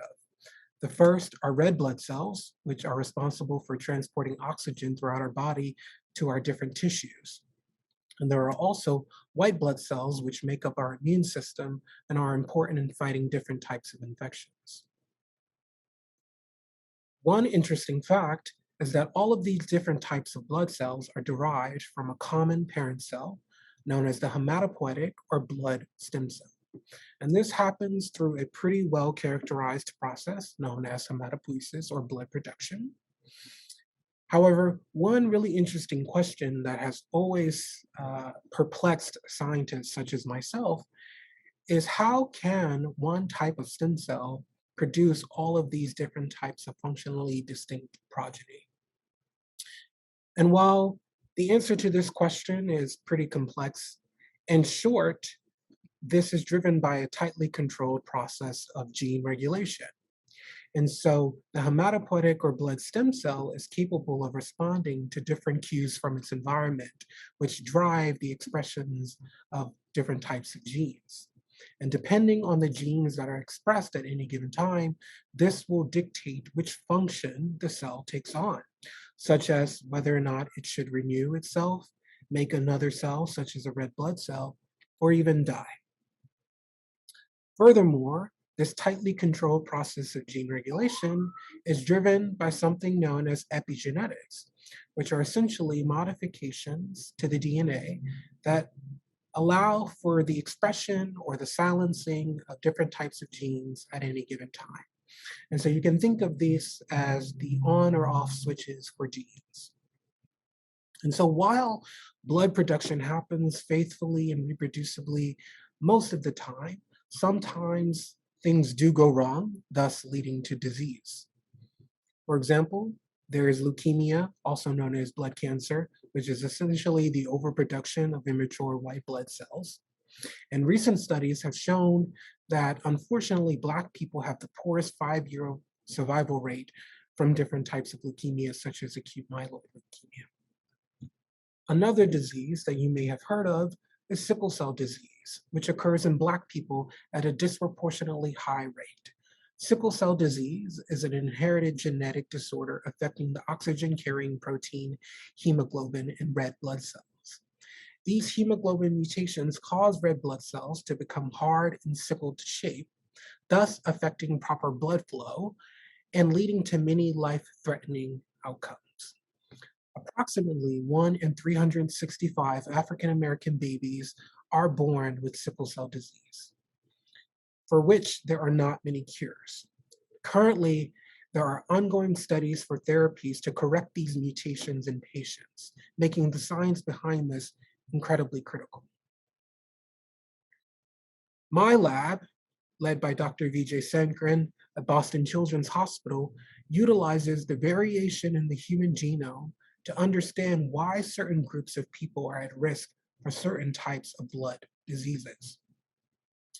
More specifically, we utilize genome sequencing and genome-wide association studies to identify new types of mutations in genes that are associated with different types of blood diseases. And then, through rigorous experimental as well as computational modeling, we try to uncover how these mutations affect blood production. Myself, I examine a process known as clonal hematopoiesis, which is essentially the expansion of mutated blood stem cells that occurs in greater frequency as we age and is associated with an elevated risk for blood cancer. Recently, my lab identified a new mutation associated with a greater chance of developing clonal hematopoiesis, and this mutation affects a critical epigenetic regulator, such as the ones that I previously spoke about, known as TET2. Importantly, this mutation was only identified in individuals of African descent, which hints at a greater idea of why Black people may be at an increased risk for blood cancer, which may be due to the inherent genetic variation that we possess. My ongoing studies are to investigate what the normal function is of this gene and human blood stem cells, and to determine how that function is impacted by various types of mutations. To do this, we utilize human blood stem cells, and we introduce mutations into these blood stem cells using a technology known as CRISPR-Cas9 genetic editing, which many of you have probably heard of in the news. This technology allows us to make very precise edits to the DNA, after which we can use various methods to determine what the impact is on blood production. And with that, I would like to conclude by simply stating that scientific studies of blood production are critical to our understanding and treatment of blood diseases which impact Black people disproportionately. Before I go, I'd like to acknowledge the organizers of this incredibly important event, especially Ryan Daniels and Owlette.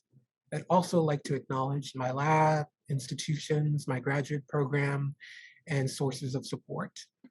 And here is my Twitter handle in case anyone wants to reach out to me directly for any questions.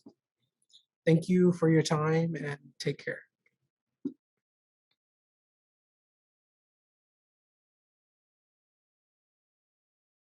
Hi everyone, I'm Parusi and I use they, them pronouns. I'm a doctoral candidate in the Applied Social and Community Psychology program at NC State, or North Carolina State University, and I'm also a graduate research assistant in the Black Health Lab here at NC State. And I'm doing right now some additional work with Dr. Owlette as well. So today I'm going to be talking about the research that I do in the Black Health Lab, and then I'm going to be talking a little bit about the research that I hope to do in the future.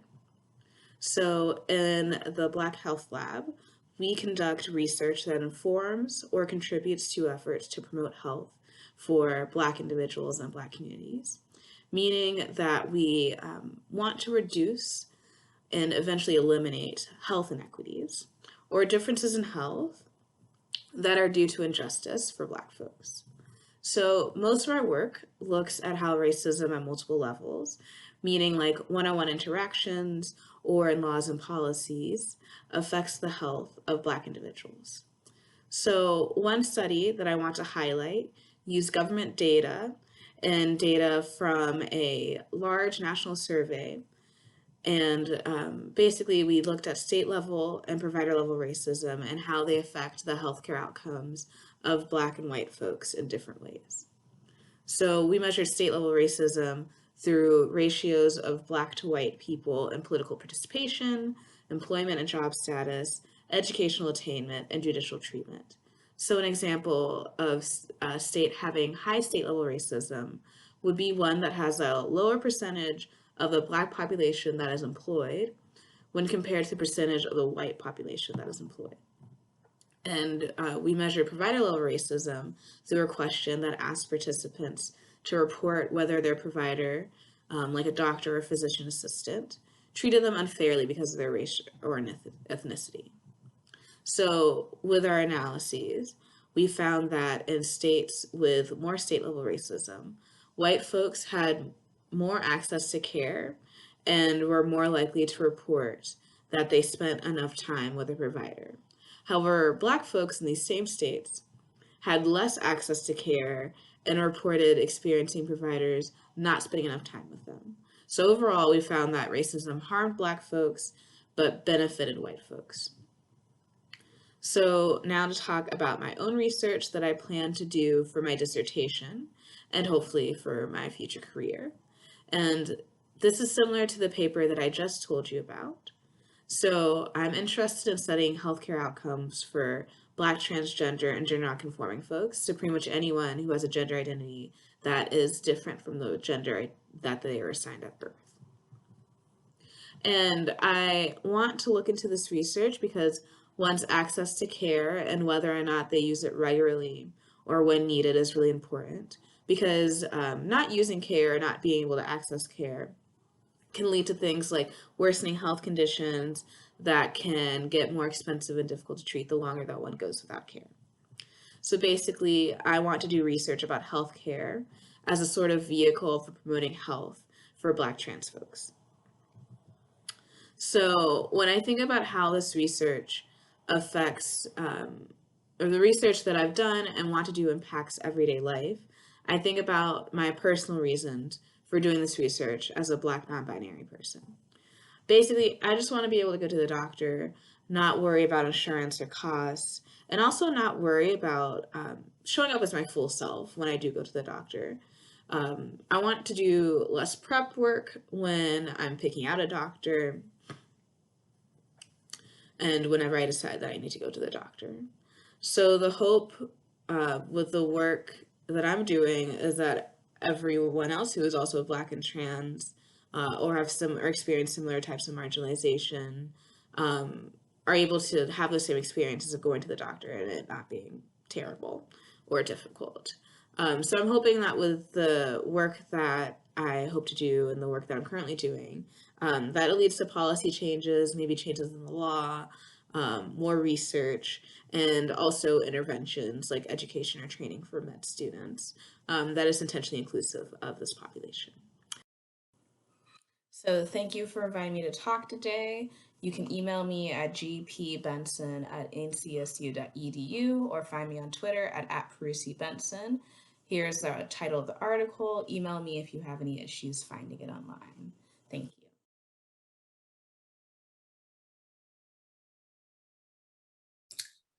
I'm Marie Fatima Hyacinth, a second-year PhD student at Yale School of Public Health, focusing on how public health can be used to further the goals of racial justice movements. I'm very excited to participate in these flash talks, and I'll be talking about mutual aid today. My comments are based off of research that I'm going to cite, as well as my own experiences working with a mutual aid group in Brooklyn, New York. Since the beginning of the pandemic, there have been mutual aid funds for rent, food, medicine, all brought on by the widespread precarity which the COVID-19 pandemic illuminated and exacerbated. Before the pandemic, mutual aid was also common among people of color, Indigenous people, as well as in some faith traditions. Mutual aid motivates collaboration out of an understanding that systemic issues cause community members to need help meeting their basic needs. This is why mutual aid has been so prevalent during the COVID-19 pandemic. People were not only responding to need, but also responding to the very clear failures of the state and of institutions. Many people were feeling what Ruth Wilson Gilmore calls organized abandonment. In this context, mutual aid has been a useful tool to both meet urgent need and to work toward making enduring changes. If we wanted to explore the public health impacts of mutual aid, we might look at the micro level and how it helps to meet material needs for families. Or we might focus on the ways that long-term organizing can affect the social determinants of health. From the micro to the macro, mutual aid has a lot that might be generative for public health research. However, it's clear from the definition of mutual aid that public health frameworks that are going to use a top-down or an apolitical approach do not fully explain mutual aid efforts. So the next question is, how can we understand the public health impacts of mutual aid in a way that reflects the scope and ethos of these projects? I propose that one way to do this would be to engage the frameworks and theories that guide mutual aid projects. For example, critical race theory is relevant to understanding the actions of mutual aid groups during the 2020 racial justice protests. Mutual aid groups used monetary donations to create bail funds because they understood that COVID-19 disparities and police violence and incarceration represented interlocking systems of oppression which were affecting their community members. Furthermore, the iterative nature of their work exemplifies praxis. As prisons and jails became super spreader sites, the mutual aid groups expanded their work to include these institutions. As Ford and Arahan-Bua have written, praxis is an important part of operationalizing critical race theory in public health. Another important theory is racial capitalism, a phrase that was used by Cedric Robinson, a radical Black thinker. Racial capitalism describes how low-wage and often dangerous jobs are performed by people who are also marginalized due to racism. As McClure et al. Have written, this was prevalent during the COVID-19 pandemic, where people of color and low-wage workers were deemed essential, but did not have access to resources necessary to keep themselves safe. Mutual aid groups employed a racial capitalism analysis in their advocacy. Make the Road New York is one example. They are an advocacy group that focuses on immigrant rights. They realized that many essential workers were excluded from receiving hazard pay because they were undocumented. Make the Road New York and other groups successfully campaigned for a fund in New York State that would be accessible to undocumented workers. This analysis of how structural barriers like documentation impact access to resources allowed Make the Road New York to create a relevant and successful advocacy campaign. Furthermore, in keeping with the tenets of mutual aid, after the campaign, Make the Road New York worked to educate undocumented workers around the city on how to access these resources. While mutual aid becomes more visible and vocal in times of crisis, it can lay the groundwork for lasting systemic change. As I quoted on the first slide from Miriam Kaba, mutual aid can prefigure the world we want to live in. For many people in mutual aid groups, this world includes non-carceral approaches to safety. Public health can join this conversation at every step, measuring the impact of community-led programs and supporting advocacy for more resources to go to those programs. Public health can also identify the existing barriers to making these changes and work with advocates to challenge those barriers. In conclusion, I want to reiterate that as public health researchers, we should be looking to understand the effects of mutual aid on health outcomes from a variety of angles. In order to do this, we should be familiar with the frameworks and theories that mutual aid networks use to ground their work. We should understand that mutual aid is political by necessity and transformative in goal, and we should act from that understanding. Thank you so much. Here are the works that I've cited.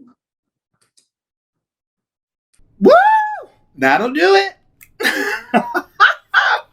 And with that, the second annual Black Queer Town Hall in STEM and Healthcare is concluded. Thank you so much to everyone who participated and to the event organizers. And I would also like to thank our sponsors over at the University of Pennsylvania and Ginkgo Bioworks. Please check out the description to find a link to donate and help fund next year's event. And a personal note, Bob the drag queen and myself, started Black Queer Town Hall now 2 years ago with the focus on Black queer joy and love and celebration and talent and all of the fabulous things that exist within the Black queer community that folks don't get to see every day. People excelling in the field of STEM and in the field of science are, it's not something we get to behold every day. People aren't usually very eager to show a Black queer science person. And so I'm really, I guess I wasn't surprised, but it was brought to my attention a year ago, a year and a half ago now, that opportunities for queer folks, for out queer folks, for out Black queer folks in many areas are lacking, especially the field of science, technology, engineering, and mathematics, and healthcare. And so I couldn't be more happy and proud to have the STEM event with Black Queer Town Hall as just a shining example. And so thank you again for everyone who's put this together, everyone on the Black Queer Town Hall board, everyone on the planning committee, and everyone in BQTH STEM. This is my personal thank you to you, and of course to my partner in crime, not literally, Black, Bob the drag queen. You can keep that in. Oh, I was gonna say Black Queer Town Hall. Bob the drag. Oh my God, I'm gonna get canceled. Yeah, stay tuned. Not now, but Bob and I will be doing a couple of video fundraisers to bring more attention to this event and others. So you can always go to blackqueertownhall.org to find out what we have coming up next. In the meantime, I'm Peppermint, and I will see you later, alligator.